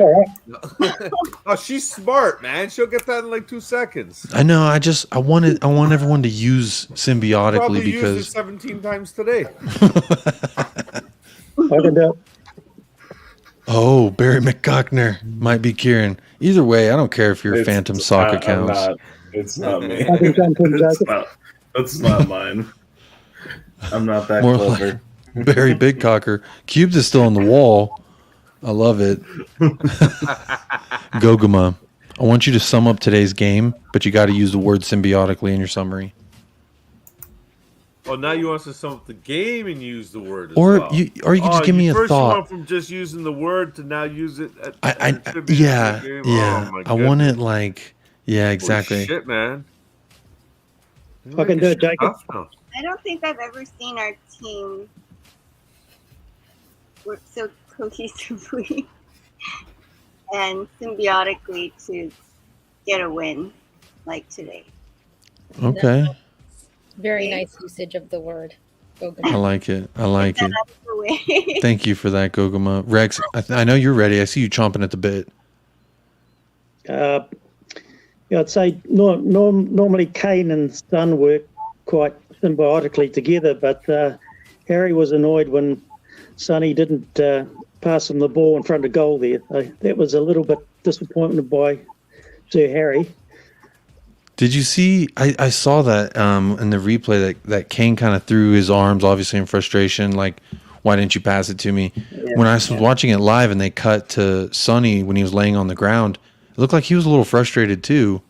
Hope everything's all right. I know this time last year we were, wondering what happened to the friendship. Batman and Robin, are they still together or not? But thank you for that, Rex. You did it correctly. Bobby K, you've had a little bit of time now, buddy. I want you to give me a thought, an observation, a summarize, anything you want, but it's got to contain the word symbiotically. This is for my boy. This is for you, my son. For you, my son. I absolutely loved the way today that Dyer and the ball symbiotically connected to score that beautiful second goal. I mean, it was, yeah, it's That true. was what I wanted to say, Kay. Beautiful. There you go. When Dyer scored that, I got so hyped. I screamed. You should have seen my son's face. You should have seen my son's face. He started crying because I screamed really loud, and he was like, "What the hell?" So he started crying. You don't want to see my daughter's face. She's very ugly. joke. She's beautiful. No, she's actually beautiful. That was a rough joke, mate. Only a father that loves his child can say something like that. No, she honestly, she's beautiful. I believe you, Aaron. I believe you, buddy. My kids are hideous. But Bobby, I was so excited. I was so excited when Dyer scored. I was like, immediately I texted you, and I was just like, Dyer. Jay went crazy because we were at the pub with Brian Ireland and Daigle. Brian Ireland and Daigle. So we were. But the Bryans. Yeah, we had the two Bryans with us and stuff. And me and the boys were there watching the game, man. And when it was Dyer, you should have seen the way Jay stood up. He's just standing up with his arms in the air, like what? And what? That's right. That's my guy. Most of his score predictions about my man, but that's my man. That's my favorite player. Most of his score predictions consist of Dyer scoring at least 1 to 20, usually. Oh, yeah. I think this one was 8. He was saying Dyer was. Sorry, was this Dirk Sung Ji who puts a bet on Gogoma, it's just Dark Sung G they're talking about. No. No, I think it's Graham. Graham's got a bet going on Dyer to score to the first goal in games. Yeah. That's Dark Sung G. I saw somebody on Twitter. They posted a picture. They put 17 pounds on Eric Dyer to score a header, and the odds were 125 to 1 or 135 to 1. He got paid out like 3,700 pounds. Nice. Off of a 17. Did you see that guy who put the bet on Leicester to win the league? Yeah, that was nuts. Yeah. That was mental, mate. That was crazy. And he sold out. He quit like about a month before. He cashed it in. Oh, dude, man. Had he stayed on the ride, had he stayed on the roller coaster. But it was what, £200 on a 5,000 to 1 odds at the time, right? Yeah, it was £100,000 payout, wasn't it? Yeah. I don't gamble, by the way, mate. But that, what a bet, best bet in history. Well, Dyer's gonna turn up. I think that he's gotten that confidence from his preseason goal. Now he's got the header, so he's going for it now, and I'd love to see it. I'd love to see the banter every single time he scores. So. Oh, well, I don't know if you know or not, Q, but Dyer is my oldest son's favorite player. He absolutely adores him. Even Jacob knows. That's why Jacob, as soon as he scored today, Jacob would message me saying, "Yeah, big K, yeah, man." You know what I mean? And I was like, "Yeah, wicked." You know, he was just well over the moon. A disrespectful question, but why? Don't get me wrong. I like got another supporter of the pod, and I asked the same question. I'm sorry to interrupt. I just want to say big ups. Alex Wood in the house became a sponsor. Wood. That's stiff. Big up, Alex. You know how stiff that name is. I gotta take that banner, that little ticker down. I'm gonna add you on in there. The only time I went on Irish Hotspur's show was about a year ago, and they asked me to give a controversial opinion. I said I like Eric Dyer. So Bobby K to the middle brother, or the little son, the middle son, not the little one. The big one. There is no middle one. There's only two. Right, there's something you know that I don't know. Yeah, well, that's me and your mama, or your missus. We don't talk about shit like private stuff, like we have affairs. But, you know what I mean, right? So your big son. I went on Hotspur with Jack and the other fella. What's his name? Kanwanki. Kanwiki. Kaniki. And and I was bigging up Eric Dyer, and I still do. I like Eric Dyer. So apologies, I know he's not the world's greatest player, but I think every team needs an Eric Dyer. And, you know what's funny, Aaron? The only reason that he says he loves him so much is because he's so comparable to him in terms of the way he plays football himself. You know, he's slow. He turns away from the ball, but you know he's aware. He'll get in there when he needs to, and yeah, they call him moon boots. Yeah, exactly. This is the Indian version of moon boots, the Bollywood version here. Hey, we were speaking about words earlier, okay? So we all know what hyperbole means. Can anyone tell me what the toe test? Well, we're done with the word of the day thing, right? I do like Eric Dyer. I think he's really funny. I really like him. But the fact that you were just like, he's slow. He turns away from the ball. Oh yeah, terrible, dreadful. He turned away from the ball again today. I love Dyer. I love him. Yeah. Oh, I'm a defender. The ball. He can't try. Him and Ben Davies almost synchronized turn. Synchronized. At least you could. I'm sure if you looked for it, you could find one of those. What is it? TikTok. Everywhere you can find I bet you could find a video that somebody's put music to them synchronized turning away from the ball.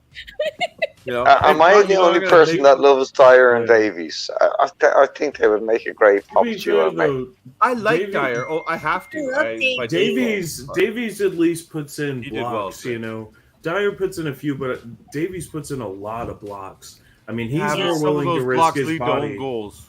Yeah, to be fair, yes, but like it's better to attempt to put yourself between the ball and the goal than not. And I think, I think he's more willing to risk his body than Dyer is. Dyer definitely doesn't step in sometimes, turns away from the ball, and him and Sanchez both are terrible at tracking balls in the air, especially if there's any kind of deflection or rebound from the goalie or anything like that. It's they're just totally lost. Yep, their reaction is terrible. Their quick reaction is horrible. Yes. No, Dyer is thick as muck, but he does. Cube, go ahead, Cube. I'm sorry. That's all right. I was gonna say, so me, like, just joking about Dyer and Davies doesn't mean I don't like them. When you were saying, Aaron, like, I don't know, am I the only one that likes them? No, I think that I like them. I like them as people. I think that they're good people. Yeah, in I general, like every player in the Spurs kit. We're just making fun of the flaws that they have because they do have flaws. And I think that that's what it is. But yeah, I mean, I agree with you, Karen. I think that, like, Davies has actually saved us defensively. Did you just call me Karen? Not Kieran. No, it wasn't. I was talking to Kieran. I was talking to Kieran, exactly. Oh, I beg your pardon. I beg your So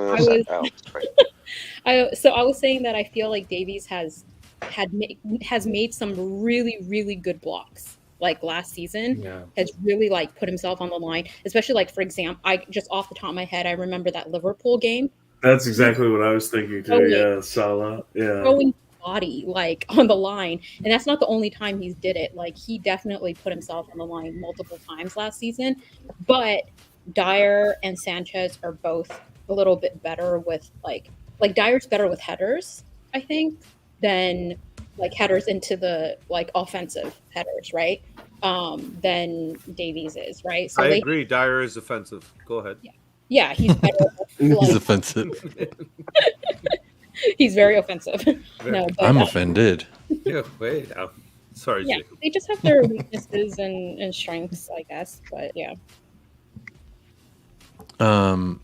Bobby K, I want you to know, I went ahead and I made sure before things, if we start getting any more supporters, I had to make sure I locked you into that third spot there on the little ticker because you said 3's your favorite number, your lucky number. That's it. So 3, it's the magic number. It's the magic number around this place. What about the song, you know? Do, do, do, do, do, Who was that band that sang that song again? You know? The song? That was a show, right? Three's Company? Oh, no, yeah. There was a band. 3, it's the magic number. Was it Naughty by Nature? I thought it was like 1. I know 3's Company. I don't know 3's the magic number. I thought it said 1. I thought it started with 1. I don't know. Don't trust me when it comes to lyrics. 1 is the loneliest number, and in the course of that, he says something about 3. But the song's 1 is the loneliest number. What's in New Zealand? Don't mock my accent. I love Kiwis, mate. Where are you from in New Zealand, mate? What part? Me, I'm from Dunedin, but I lived in Christchurch a long time. Dunedin. I love Dunedin, mate. Lovely, beautiful. You know what they say about Dunedin? I don't be Dunedin no drama. So, I don't be Dunedin no 6. I don't no 6. You know, kangaroos are my favorite animal. I don't know if I've ever told y'all that. There's no kangaroos in New Zealand, dude. Get with it, mate.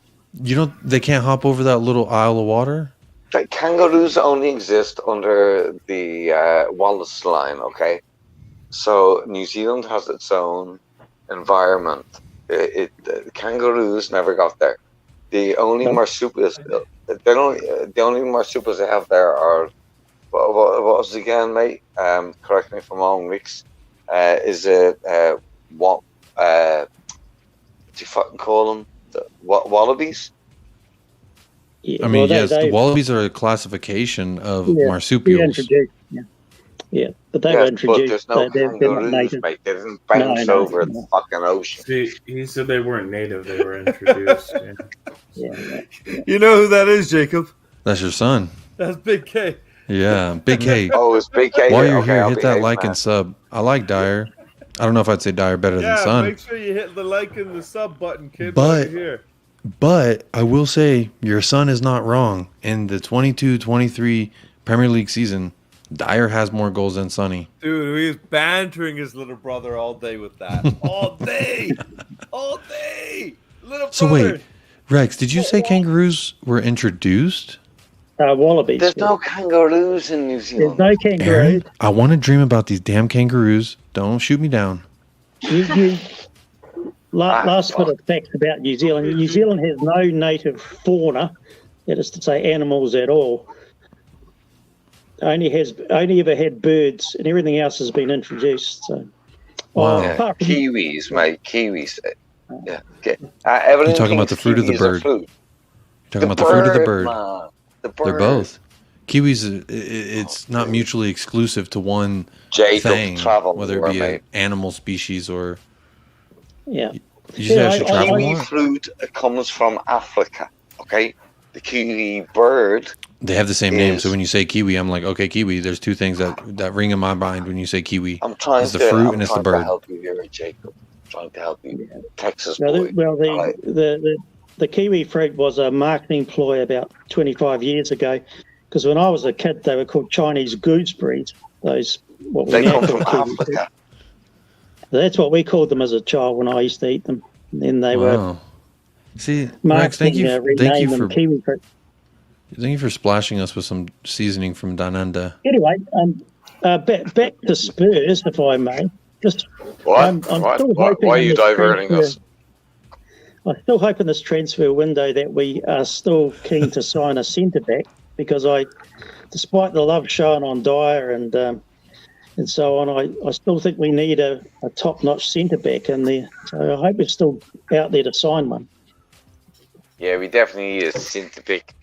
I just don't know who's available. Honestly, I don't know who's out there that we can get that will realistically come, that will at least be able to challenge Dyer for that central position, because we got one play for the left. Skriniar or DeVryer. Yeah, I don't know. It's just been. It seems like we've had no ability to negotiate with Inter for those players. I've wanted Skriniar for some time. Would take one of any. I think they're just holding up for more money because they're desperate right now. They have that whole financial situation, everything that needs to be resolved before September 1st. So we'll see what happens, man. I think you drop the bag. You drop the bag in front of their face. Make it. What do they say in the gut? I have enough, or you can't refuse.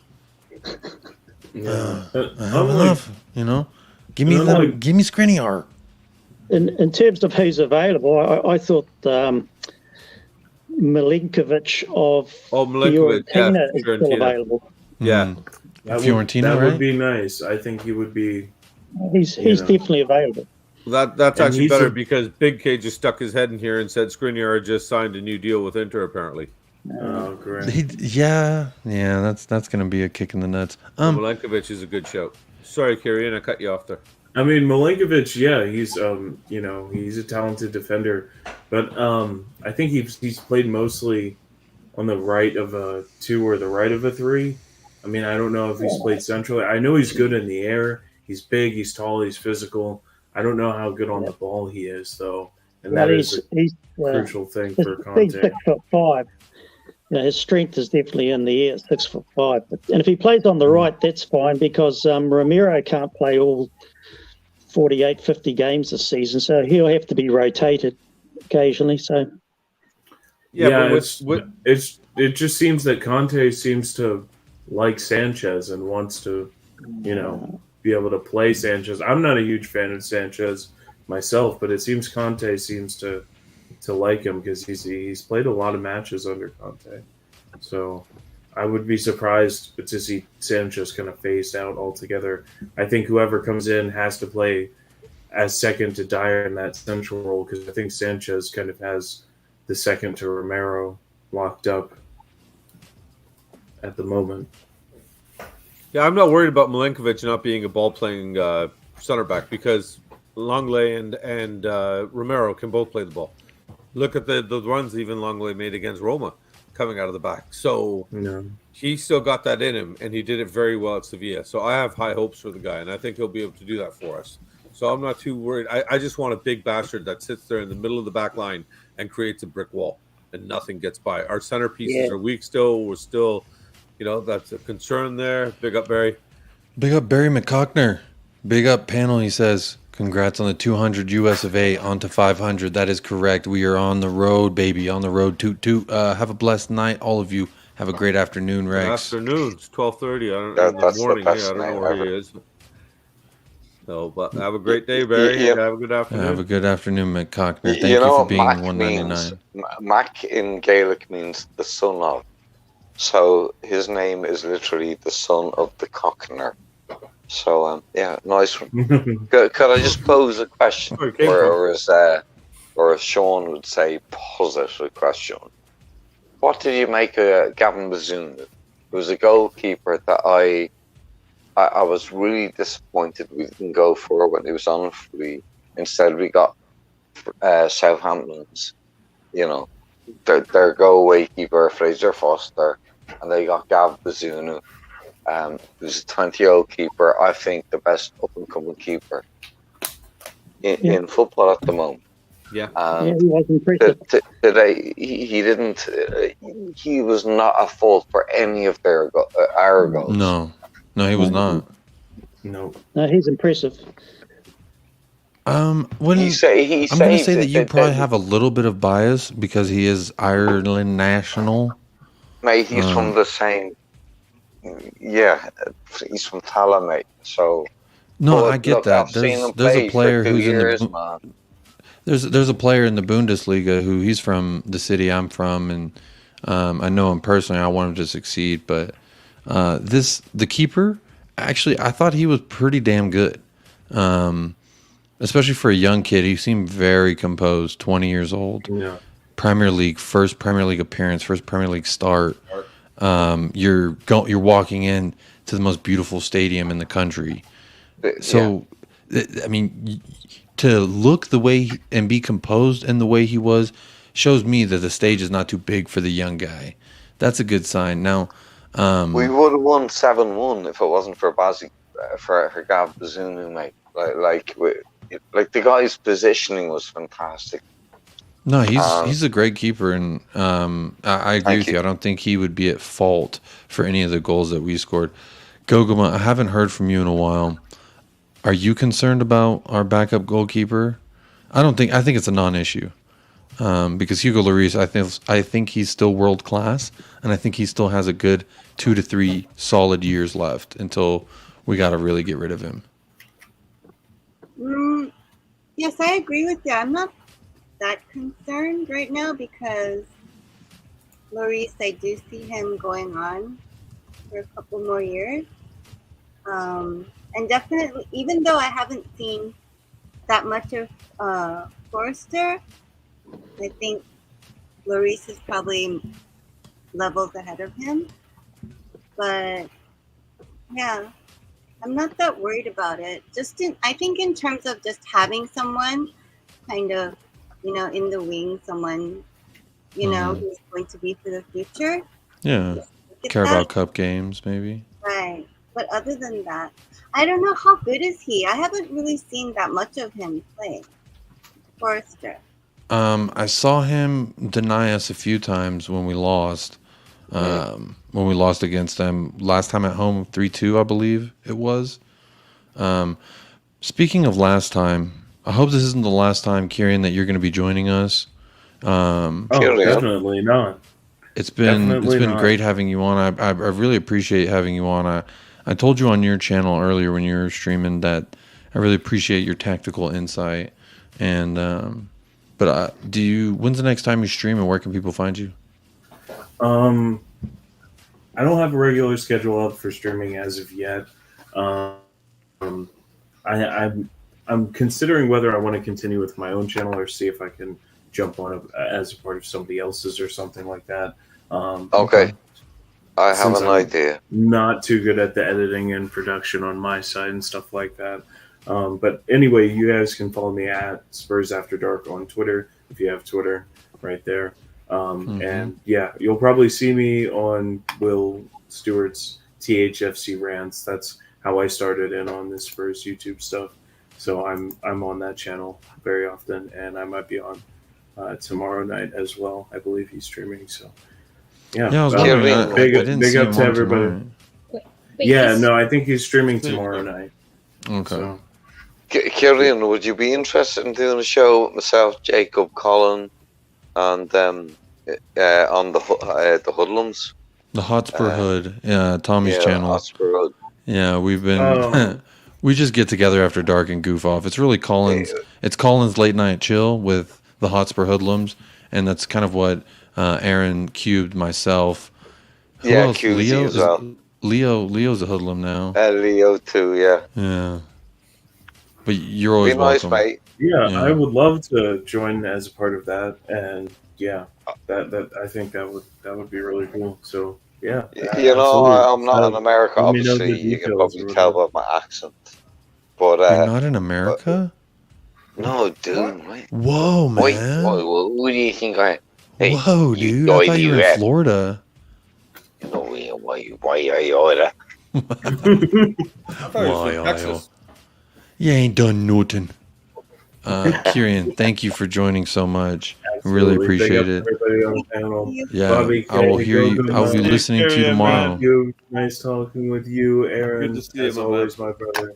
Jacob, thank you so much. Love you, Kieran, my And moonshine nice boy, week, mate, my festival. Appalachian beer brewer, On the risky, you Spurs. Come on, you Spurs. risky Take brewer, care, brother. mate. Love you. Big up, big up, big up. That's the first time I've ever had him on my channel, and big ups, Kieran. There's the next little bit of something I want to bring up. Actually, I'm going to hide this, Bobby. I'm going to move you to the side because that way I can see you hanging out the side. Because I like to look at when I do this. I like to look at somebody. It helps me focus on what I'm talking about. So I'm going to keep you right there on my screen, Bobby. This is a very interesting little piece that I saw on Instagram from Mr. Yves Bissouma himself. Let me take down this for a second because the bottom is what's really important here. He says, big victory today, and I'm very happy to be here in this beautiful club with incredible fans, and I love you all. To me, that touched me. I messaged him, and I said, thank you for saying that because I felt like you were talking directly to me, and I'm not a psychopath. I'm not a crazy stalker. I love you. You're the biggest stalker on the... So, but this last line is what I want you to pay attention to. Hashtag YB38, only for this season. Yeah. Nice. Yeah, he's waiting for that number 8. He's waiting for it. Yep. Get the F out, Winks. Yep. We all know I he's waiting hate for this. I hate these numbers, mate. When I grew up, it was 1 to 11, right? And number 8 was Gascoigne. You know, I mean, when you grew up too, I mean, there was the actual Pony Express was ponies, but it's a lot easier if I just send you a text message. I just don't understand dude, why. Pony Express were fantastic. They transmitted messages all over the USA, right down to Texas. You're damn right, and they were armed with guns too. They even went up to Alaska, where Bobby K lives. Cubed, I'm sorry, we interrupted Up you. here on their sleds, buddy. Sorry, love. Sorry, Goosey. I was just gonna say, I was like, I don't understand why Winks doesn't just give it to him. Like, there's no coming back. Do the right thing, bro. Like If he's Winks was going to do the right thing, he would have left the club. yeah, he was left Go, out. Okay, go, he was left out of preseason. He was. It's clear that he's out of there, and he's not going to win his way back into the club, into Conte's plans. So just give him the number. I don't understand. Joe wrote him before he left. He gave Perisic's number. Like, it's clear. Just give him his number. Number 8 is such an important number. Mm-hmm. And what is our number 8 doing? That jersey ain't even hanging anywhere at the stadium. You'd be lucky if a child's got the number 8 jersey somewhere in the stadium. Don't upset me, mate. Number 8 is like it's one of the most important numbers in Tottenham's.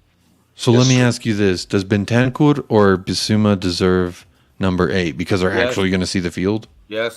Look, I'll tell you one thing. I don't know which one, but I'll tell you who doesn't, and that's Harry Winks. All right, I thought you were going to defend Harry Winks for a second. You sounded like you were posturing up for that. Not a hope, man. Winks doesn't have it. Winks wearing number 8? No way.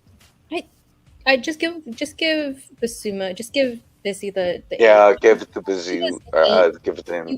He was an 8 at Brighton. Mm-hmm. So just, I mean, I think that I mean, I think that Betancourt seems like he's pretty fine and happy with his 30. So it's just like, clearly Vizzy was an 8 before. It makes sense for him to be an 8 now. I don't understand why Winks is like holding on to it. It's kind of stupid. I think it's a pride thing. I think it's one of those like, you can't make me get out of my chair until the fucking police shut this thing down, We already shut it down. We basically have grabbed him and we're holding him outside the door and being like, somebody come and get him. No, what I think is happening is we're like the club, right? We turn the lights on. We're like, we've stopped serving drinks. That's it, y'all. And he's just like, barkeep, I need another one. We're like, we can't serve you. The lights are on. You got to go home. And he's just like, no, you can't make me. And he's sitting in the corner. The club is open the next day. He's not even. Wait, Rex, you tripped me out, bro. He's there, but he's here. He's everywhere. What's up, Rex? He's here. He's there. He's every fucking way. Jayco says my favorite number is 21, and Kulu has it. That is a solid number. What the fuck? 21's not fucking football. 8, 9, 10, mate. 1 to 11. Rex, how do you feel about jersey numbers? Do you care? Are you like Aaron? You like blast it all to hell? Yeah, no, I don't have any obsession with them, and I think it must be an American thing, really. Because in basketball, you retire the number of the great player. Mm-hmm. No such thing in football. In American football as well, they do the same thing. Like they'll unofficially just retire jerseys and not give them to anyone because they're like, it's too iconic. And maybe it is like a symbolistic or a symbol. What was the word of the day? Symbolic. I don't think it would work here. In this instance that I'm trying to say.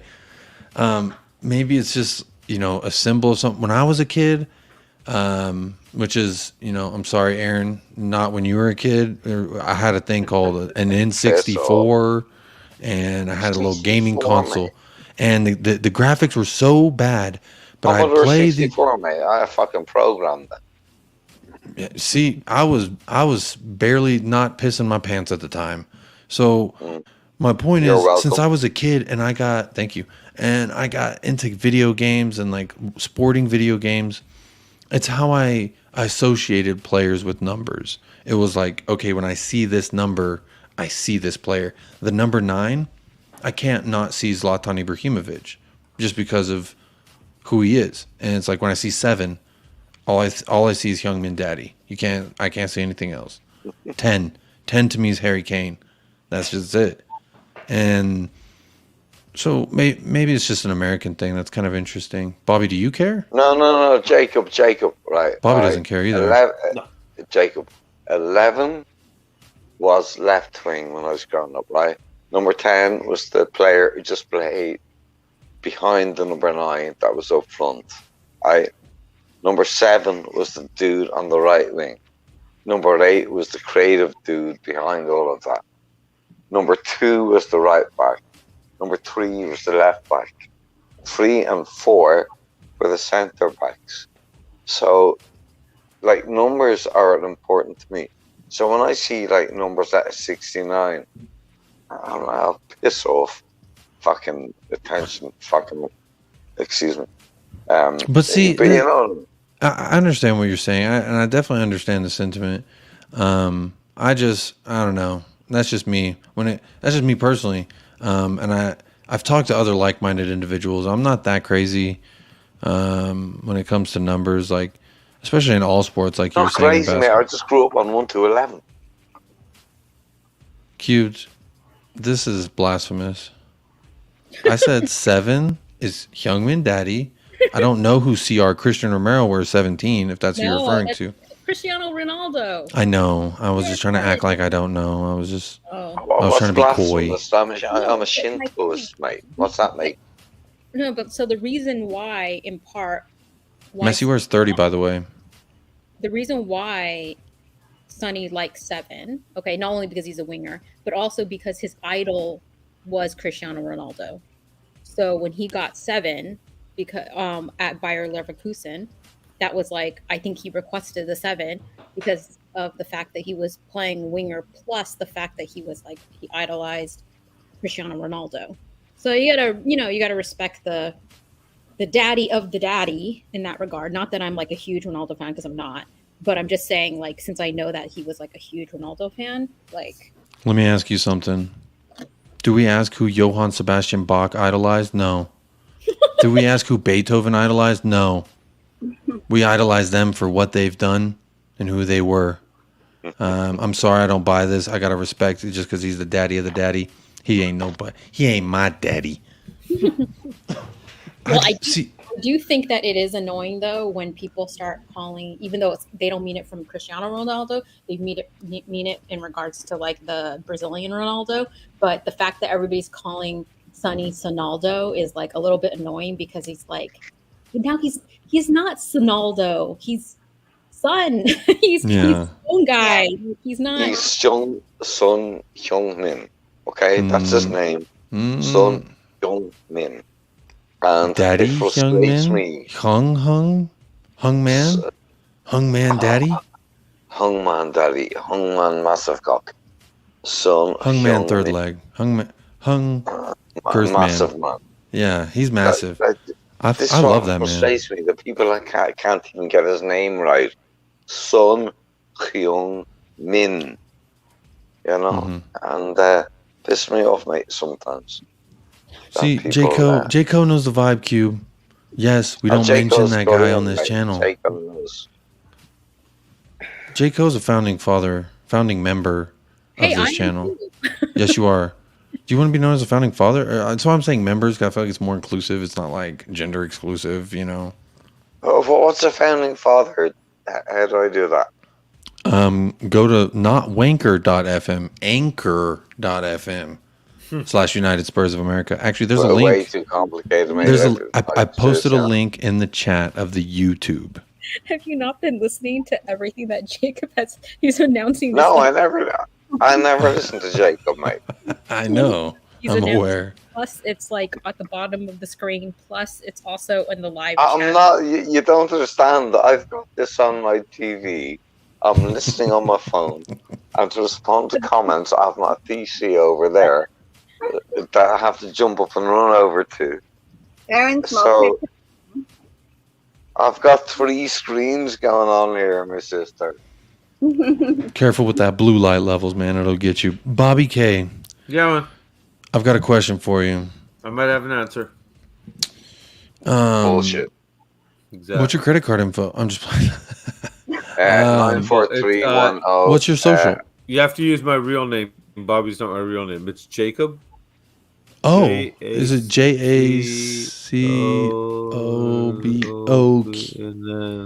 Jacob. My last name is United Cartel of America. Smuggling drugs. So how are we going to do against Chelsea next week? Are we taking this form into next week, man? Or better yet, it's going to be a draw, mate. It's going to be a draw. No, we're battering them. It's going to be a draw. Bobby K, I'm going to put it this way. This was actually that's actually where I was going with this, because I was going to get around the table, get everyone's thoughts about next week, and we'll probably have another pop up before that game, but about the Chelsea game. So since you asked, I want you to go first. What is your prediction? I want to just know if Seth starts. That's what I want. Oh, okay. I'm not asking for the prediction. I'll let you do that. I think yes. If Seth starts, if he earned his spot to start again. I think two compounding factors. Two compounding factors for me why I say yes. The first one would be maybe a week isn't enough to get Perisic up to a 90-minute fitness level. That would be my first observation. My second observation is he didn't give you any reason to not start him. But I also see the other side of it, right? We're playing a Chelsea. This is a much, much more improved team than a Southampton. I just think that Sessegnon showed a little bit of something, and I don't know if Perisic is going to be 100% ready fitness level-wise. I mean, I know they're working him back from the injury, etc. I think he starts. I definitely do. Rex, do you think Ryan Sessegnon starts? I think we're going to beat Chelsea. And here's my prediction. The two of the new guys will start. Basuma will play the second half, I think, and also Richarlison will come on early in the second half and score the winning goal. I'm a big fan of Richarlison. Okay. Oh, that's quite the prediction. I would love to see it. 2-0. 2-0 Spurs over Chelsea. 2-0. We keep a clean sheet versus Chelsea. Yep. I love it. I love it. Cubed, I'm just coming around the block, cruising down the street in my 6'4", and I see you, and I'm asking you the question, does Ryan Sessegnon start? And if not, does Perisic start? And if so, what's your score prediction and goal scores?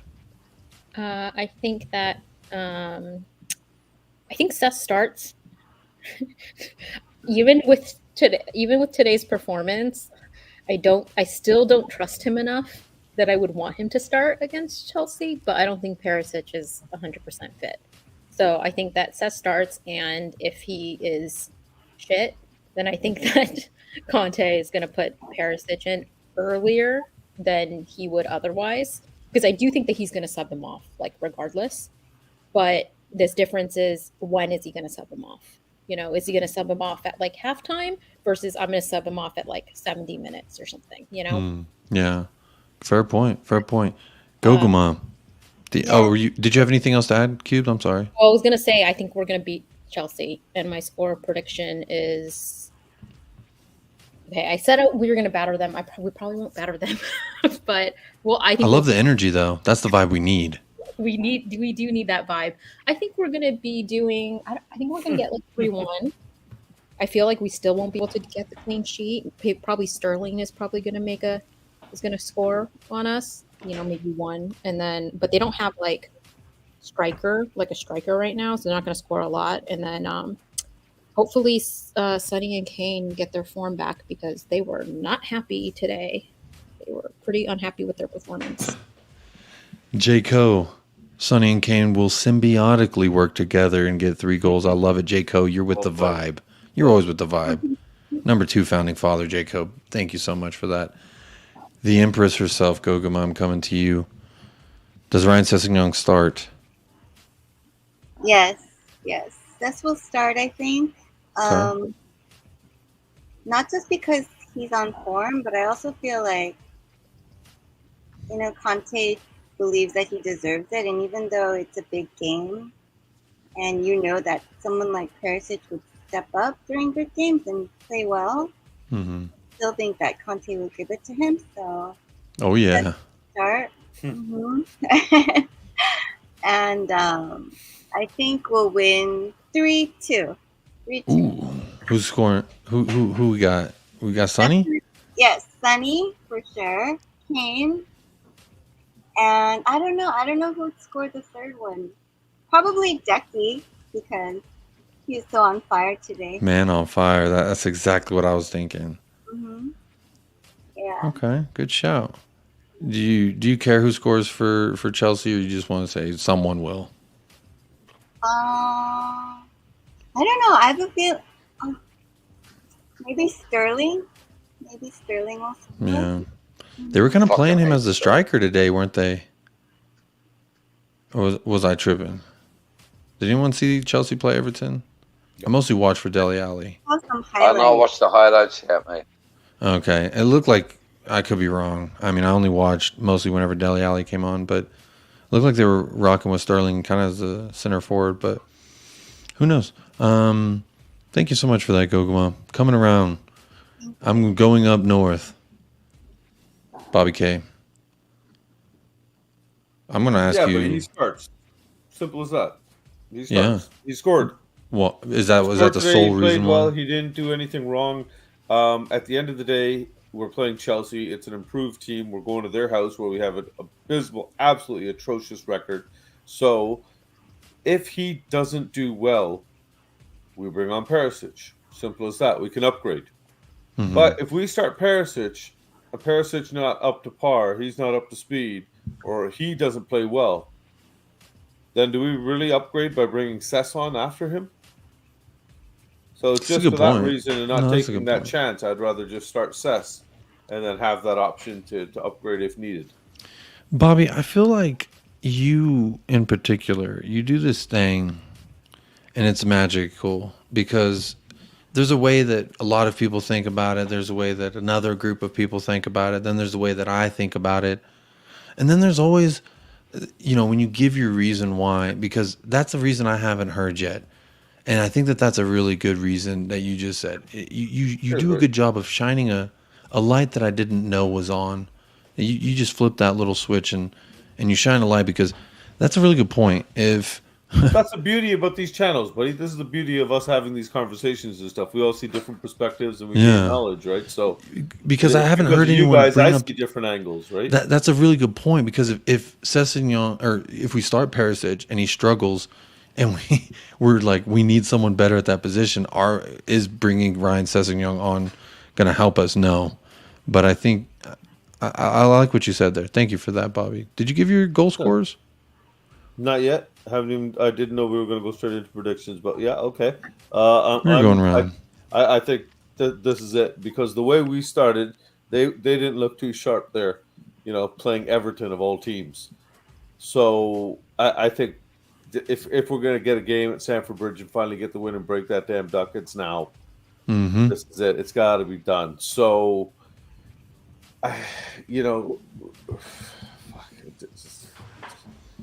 I'm going to be realistic. I don't think we defensively, if we're going to allow Southampton to score, then we're going to allow Chelsea to score against us. Yeah. I like Gogoma's 3-2 scoreline, so I'm going to touch just a little bit further on that because I'm greedier than she is. Obviously, she's nicer than I am. I'm going to go 4-2. 4-2? I'm going to go 4-2, and let's mix shit up because Son and Kane didn't get on the score sheet today, did they? But Decky did score that beauty. So let's give him a brace. Let's give him a brace against Chelsea. Let's watch him continue the form.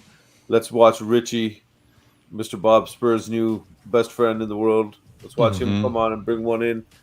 And who are we going to give one to? I'll give it in just for fun. I'll give Dyer. Let him keep the goal streak continuing. Oh, dude, man, you're off for a rocker. Hey, you know me long enough to know that I'm not completely on it. Mr. Aaron Doob. Hey, ain't done nothing, but I need your score predictions, my friend. Jake's bring those break beats, mate. Hey, alright, so Gogoma, Mian Hamida, Sumimasen, how many languages I have to say it in? Mate, I'm at best 2-2. 2-2? It's 2-2. You're saying 2-2 the score, or 2-2 as in the piece of clothing that you wear on your nights out? That's my night's out, mate. That's Saturday night, yeah. It's what he's wearing now while he streams. Jacob, have you been spying on me lately? I've got my eyes on you. Hey, now look at I'm gonna be real here. I think we never get lucky with Chelsea, eh? So 2-2 to me is my most optimistic result. I don't think we're getting 3 points. Who you got scoring those 2 goals for us? Me and Hamida. Hell yeah. Okay. Do you have goal scorers? Own goal. Who, me? Yeah. Who's scoring the goals? Oh, Sonny and Kane, of course. I mean, obviously, who else? Oh, Kulu today, mate. He was a class act. Yeah, he was fantastic. He stepped up, man. That guy, he was beautiful. I still have criticism of Kulu. That can I call him Kulu or do I have to call him Decky? I call him Kulu. Okay, so I just wish he'd just drop his shoulder and swivel and use his right foot a little bit more, because everything comes back inside. Yeah. On his left foot, and that's my only criticism. Yeah. I love him as a player. He's still not even touched his prime yet. He's growing. He's going to be taller than 21, mate. He's still got 22. Yeah. Okay, let's get through some of these comments before I tell you what I think is going to happen. Which, so far, I'm 1 for 1 as far as score predictions go. Goal scorers, on the other hand, not so good. Wikipedia says 2-1. Predicted that, by the way. What'd you say, Cute? I don't know if anybody could have predicted that score. Those goal scorers. Sessegnon and No. Eric Dyer. Some own goal. I've heard people guess own goal. Wikipedia says 2-1 versus Chelsea. I'm assuming Spurs win. That's what's up. Rex. Sorry, Rex dipped out, but he's in the chat. What's up, Rex? 2-0 over Chelsea. Where Charlie and Kane goals Basuma to play second half and show his class. I hope he shows his class and not his ass. Oh, yeah. Because I'm excited to see him, honestly. But Basuma, I want to see some. 2-0 over Chelsea. I have a hard time believing we'll keep a clean sheet. Cube, you say they're missing a striker. Chelsea did not impress against Everton. Yep. And that's saying something because Minnesota United beat them 5-0 in their preseason. So they're not looking great. Jaco, did you watch Liverpool struggle? As you mentioned, Mane gap looks big. I did not watch Liverpool. Did any of y'all watch Liverpool? Oh, what's your rating? And your son says, I predict 5-0 Eric Dyer Masterclass. He'll get 4 goals and make 3 goal line clearances, while Kane will net the 5th from a penalty. Aaron, dude, are you putting magic mushrooms on your child's pizzas? Yeah, it's funny you say that. I actually had mushroom pepperoni Aaron, pizza. He's 15. He's turning 16 in exactly 3 weeks. Like, I was he can get his own magic mushrooms at this point, I think. Jeez. That's true. I mean, nowadays it's legal in most states, and at least in America now. No, they're not here. I don't even think you can get them here. I no idea. Oh. Yeah, that'd be a good stream topic. Where can you get mushrooms in Canada? Marijuana is legal, right? Oh, here, they've legalized like coffee shops around the corner. Yeah, we don't have coffee shops here yet. They're working on like the permits and stuff for that. But I do know that they sell psilocybin or whatever the chemical ingredient is in magical mushrooms. They sell that now in stores in America. Okay. So that's fun. Aaron, can't we beat the Chelsea Sugar Babies? I think we can. What's Sugar Babies? Yeah, Rex, you tell them. Yeah, Rex. You tell them, Rex. You tell them. Kulu man of the match for J. Co. Jay, I'm telling you, we'll tell you man of the match and BDEs and stuff. We're saving that for the episode that Michael and I are going to record, which will come out in a few days. But Kulu man of the match, I think Michael said that before he dipped off that was his man of the match. It's hard to say Kulu wasn't the man of the match in that game. For me, my score prediction, I think this is going to be a very close game. I think it's going to be hard fought. It's going to be much like the City away last year, I think. You got to answer the first question, though, Jacob. Does Seth start? Does Seth start? I say yeah.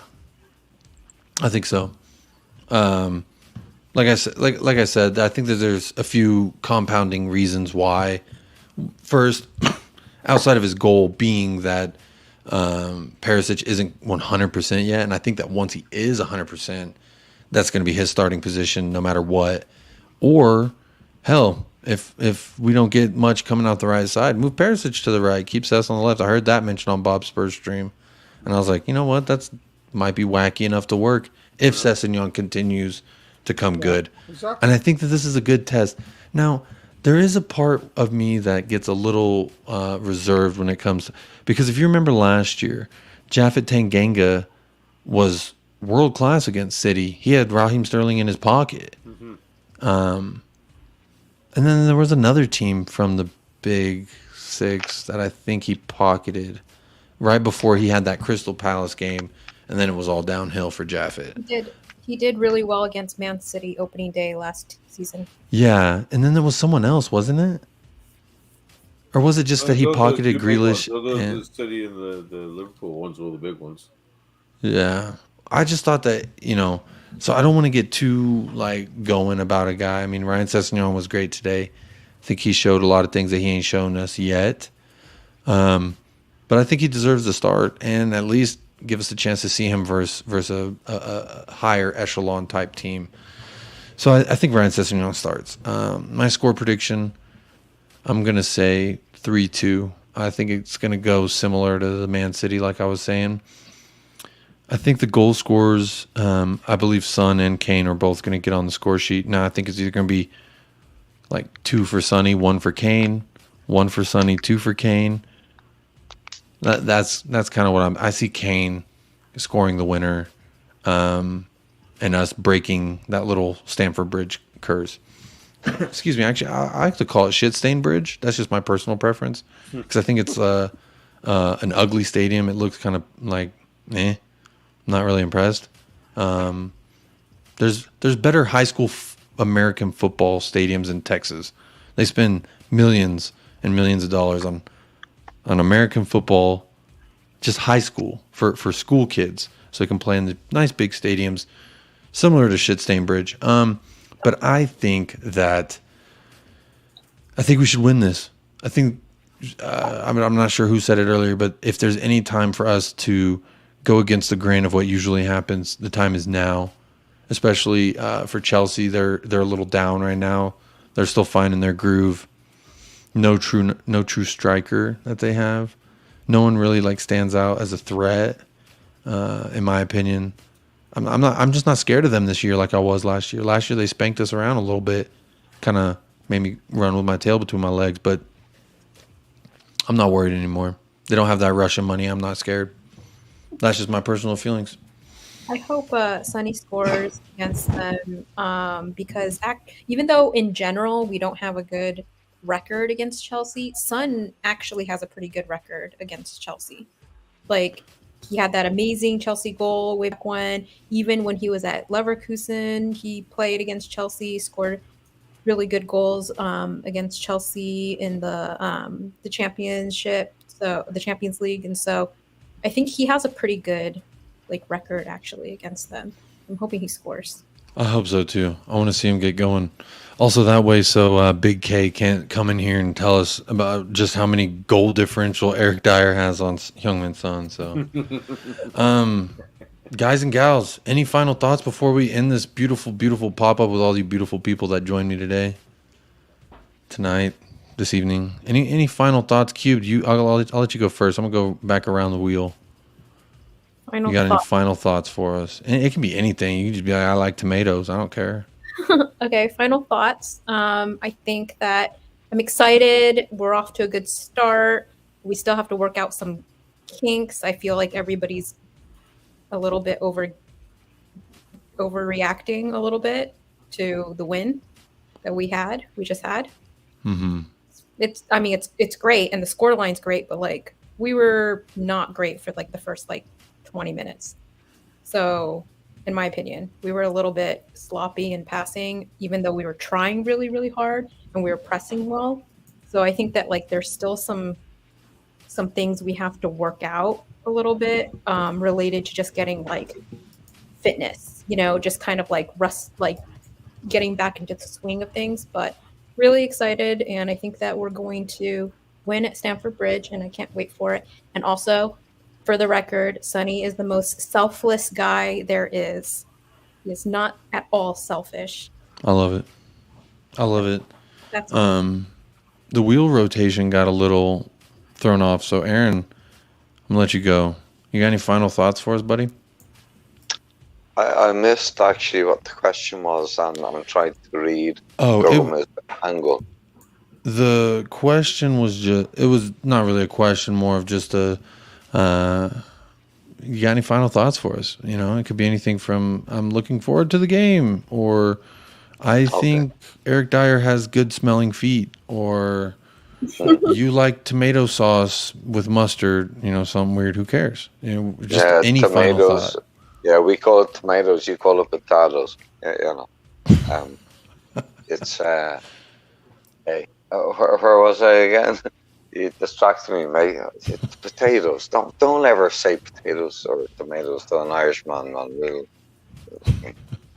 You lose all train of thought when you bring up potatoes or tomatoes. Mate, our entire civilization was built on them for the last 400 years.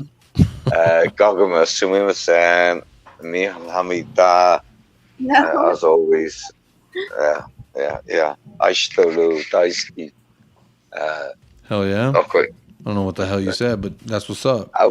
We were speaking in Korean and Japanese there, mate. Get with the fucking program. Well, I don't got My final Duolingo, my thoughts. friend. I need some Duolingo in my life. Duolingo, sponsor this show, and I'll fucking learn Korean. Gogman and I speak German to each other. Like, ich Sprechen Sie liebe dich. Deutsch? Ja, ich spreche ein bisschen Deutsch. Mm. Ich liebe dich. Now, don't be laughing when I say that, mate. It'll be the same thing as when I said in the cats. So, okay, what are my final thoughts today? Good entry into the season. Southampton were utter bollocks. Okay. I mean, so you think we weren't as good as they were bad? Maguire. I think the people are taking their cocks out of their pockets and wanking off, and just they need to keep their dicks inside. It was a cruise, right? So cruise can be nice sometimes. Sometimes you don't want to mash on the gas pedal. I don't want to be like the fucking Arsenal fans, like on Friday night, where they're saying it's the best team they've seen since the Wenger Invincibles and all this bullshit. I've seen Tottenham fans wanking off tonight, going on about how great we were. We weren't great. There was a hell of a lot of bad players that underperformed. It's great that Southampton were poor, and it was a great start of the season. But let's not take our dicks out now. Keep them in your pockets. That's a fair final thought. Yeah, that's what I got wanked off for earlier on, mate, for saying that. I'm trying to say that. Yeah, that's okay. Maybe I used the wrong language. You never know. You never know with that kind of thing. Goguma. Yes. Big K says if Eric Dyer is selected for the World Cup with him and Maguire at the back, Maguire, England will not concede a single goal. I'm sorry, Maguire is a literal refrigerator. The man is built like maybe Dyer and Josh Stones. That's about it, or John Stones. I would say Dyer and what's the guy for AC Milan? Tomori, yeah, it's a good shot. Yeah, he's good, man. I would love him on Tottenham. Pace too. Yeah, he's fantastic. I think him and Eric Dyer would do well in that bag. Big up, Big K, Dyer's #1 fan, appropriately named. Q, I'll support you. Big upping. Yeah, well, you're not the only one. There's a few people that want to see him in that England squad. There you go, Q. I love Dyer too, by the way, Big K. I love Dyer. Goguma. There you go. I want to know, do you have any final thoughts, any final words of advice for us simpletons? I'm just excited about the game against Chelsea. Oh, yeah. And, yeah, I think it was good. I mean, however we feel about whether, we played bad, played well, Southampton wasn't that good. I just feel like today's win was really good for our confidence in the team, and I just hope that we build on it. Yeah. I agree. Yeah, so it was lovely. Go on, my sweet potato. It was lovely to see that we scored goals even when Sonny and Kane didn't perform at their peak. Mm-hmm. So that was nice. That was very nice, Speaking of very nice, Bobby K, you're a very nice person. Do you have any very nice final parting thoughts? Do you have any words of advice for us? Do you have anything you want us to think about while we lay our heads on that nice, cool pillow before we fall asleep? We're winning the league! Let's go. Woo! Let's go. Let's go. Happy clapper, Let's go. mate. The FA Cup. Let's go. Champions League. Let's go. Shut up, Aaron. Let's go. I got in so much shit earlier on. Hey, you had your time. Hey, okay. So, you know what? It's one of those things that I'm just happy we started off properly. I was so terrified that when Arsenal won and when we went down 1-0 in this game early, I was like, you know what? We were playing well too, and then they got that choppy goal that just bounced in, and, good job to Ward-Prowse to kick it in right off the ground like that. Smart play. And I was just like, oh my God, no, don't let this happen. And then we bounced back with 4. and like Aaron already said, and none of them were from Sonny or Kane. So that was really, really nice to see. I just hope we can carry the momentum, like everybody else has already said. Let's just carry it on in next week, and let's go to Stamford Bridge and finally friggin' break this curse that we got over there, man. Let's just get it done, buddy. Just get it done. I'm so get with her you done. There. Get her done. Well, Bobby K, Aaron, Q, Gogama, Kieran, Michael, Leo. Shit, who am I forgetting? Rex. Who else am I forgetting? I'm forgetting someone else. I felt like there was another. Everybody, I really appreciate y'all popping in, popping up, popping out with me, showing up on this another later edition of Pop Up with Jacob. A little bit later. This is the second edition. The description probably says bringing you the first edition. Like Cube pointed out, I did just copy and paste the description of the first one. So there you go. Ridwicka, what's up? Yeah, hell yeah. We're winning the league. Let me get carried away. I don't care what anyone says. Me too. Carry. Dude. Yeah. Ridwicka. Now I'm the new Scott M. Another Indian like me. I'm Scott M. Now, You're Scott. You're the Irish Scott M. Yeah, you're the Irish Scott M. Oh no. We'll beat Chelsea easily. Let's go. Thank you for tuning in. Thank you. Please, man. Aaron No. Stop it, mate. I'm not it. I've never been it. That's a great one. Come on, Aaron. Next time you come into the stream. I'm positive. I'm optimistic. I'm happy. He's done it again. Aaron M. He's done it again. No. The Irish Scott M. Please, no. That's... No. I love Scotty, but come on, man. Send this to Scott. Well, this has been an exciting 2.5 hours. It has been funny 2.5 hours.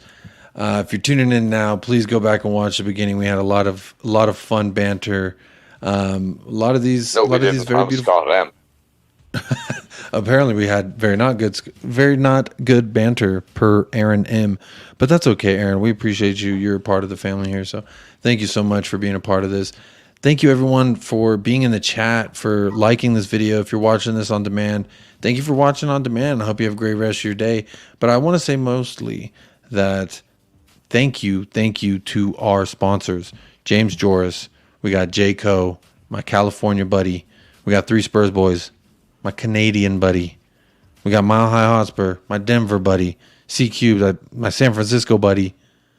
If I'm being honest, kind of like the I don't want to say slave driver because that sounds wrong, but I want to say the person who you keep the carrot on the stick in front of my face. So I run and you make sure that stick stays on straight and I'm not going left. We're coming on again, Jacob. I thought we were going to call the Irish person the slave driver, and I was going to whip your ass. It's awful. I'm never coming on again, Jacob. That is awful. Jacob. I'm sorry. Yeah, that was offside, mate. I'm sorry. Terrible. The slave driver. No, that's why I said. That's why. Just call her Queen Boss Lady. I literally said I don't want to say it. Brains, love. You're the brains. I said I don't want to start. I don't want to say it, but that was the first thing that came to my mind because I was like, "What is someone that keeps everyone rowing on the boat?" You know what I mean? Maybe that was a Freudian slip. What the fuck? This was what do you think we are down the Mississippi River, mate? Like, come on. I'm just saying. This ain't a Mark Twain novel, man. I think I'm 0 for 2 on my sign-offs of this show. I think I'm 0 for 2. Last time I tried to sign off, it was just like bumble, and I was like, yeah, follow blah blah blah blah blah, and then you should go here blah blah blah. And so I'm like, okay, this one. What we do? Just come up with a friggin' video. You say, okay, bye, everybody, click the video. I have the video. I've been waiting on it. But I wanted to say thank you to everyone who's a sponsor on the show. Also, yeah, what's up, Goguma? How you doing? Her mind must be blown. Yeah, I know. This was quite the eventful evening for everybody involved. But I want to thank you for everyone who did get involved. We officially hit 200 subscribers today on the United Spurs of America. And that's all thanks to everyone in this chat, in this little panel, in this group. Everyone, if you made sock accounts, make more of them. Let's get us up to 500. We have officially been trying to do more and bring more. We've got sponsors now. We got merch we're working on. I don't want to say too much about the merch because I've already talked about it. And we got I've heard top hats. We definitely want scarves, and I think we're working on shirts. And I mean, Michael's going to be really the main. He's going to be the sugar daddy, so to speak, of the United Spurs of America merch. But we're going to get that going. It's going to happen sooner rather than later. But either way, big ups to our sponsors, James George, J. Co., 3 Spurs Boys, Mile High Hotspur, C Cubed, Jay Scott, and Alex Wood. They both signed up tonight, and you can too.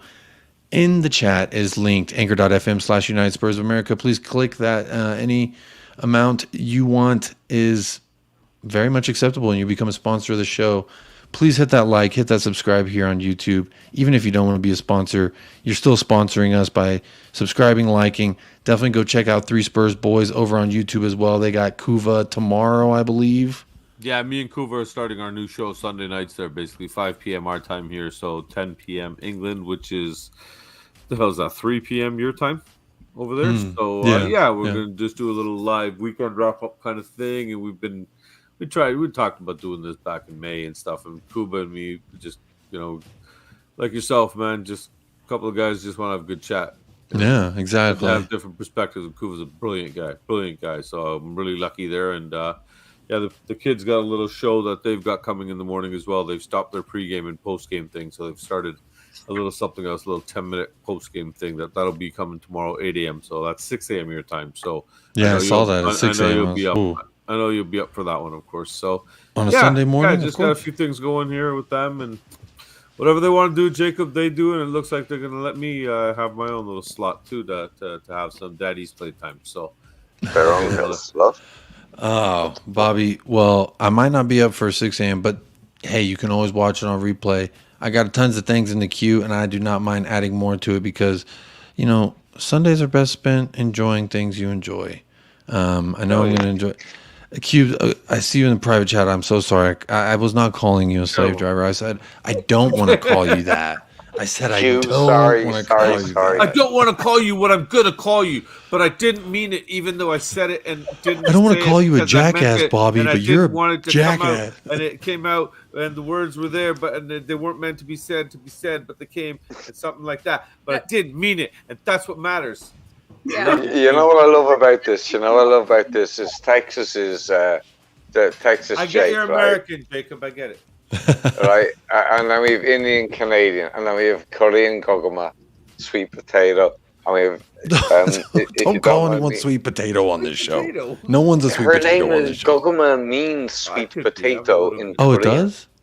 Yes, you. Okay, well then I take back what I said. Okay, fine, we'll accept it. You can call it sweet potato. All right, sweet potato. Thank you for joining us today. I know where Cube's her family is from, and I'm a Paddy. So we're all 5 of us are from different parts of the world, but we're all united by one thing. I hate the word. Well, we're not. And that's not from different parts of the world because my nationality is American. Yeah. I'm not American.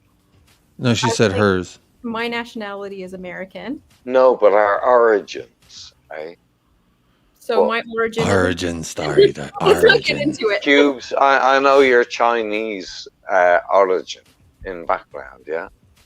Cubes, you are whatever you want to be. I believe you in whatever you want to say. Aaron, thank you for joining the show. I'm going to sign this off. I'm going to bed. Thank you. I'm sorry. Click the wrong button. Click the wrong button. Aaron, I love you. I'm in trouble now. You're not in trouble now. You're not in trouble now. Yeah. You ain't done nothing to get in trouble, my friend. Great to Big see ups you to guys. everyone. Have a good night, everybody. Big ups. Looking forward to it. Come on, you Spurs. Goes.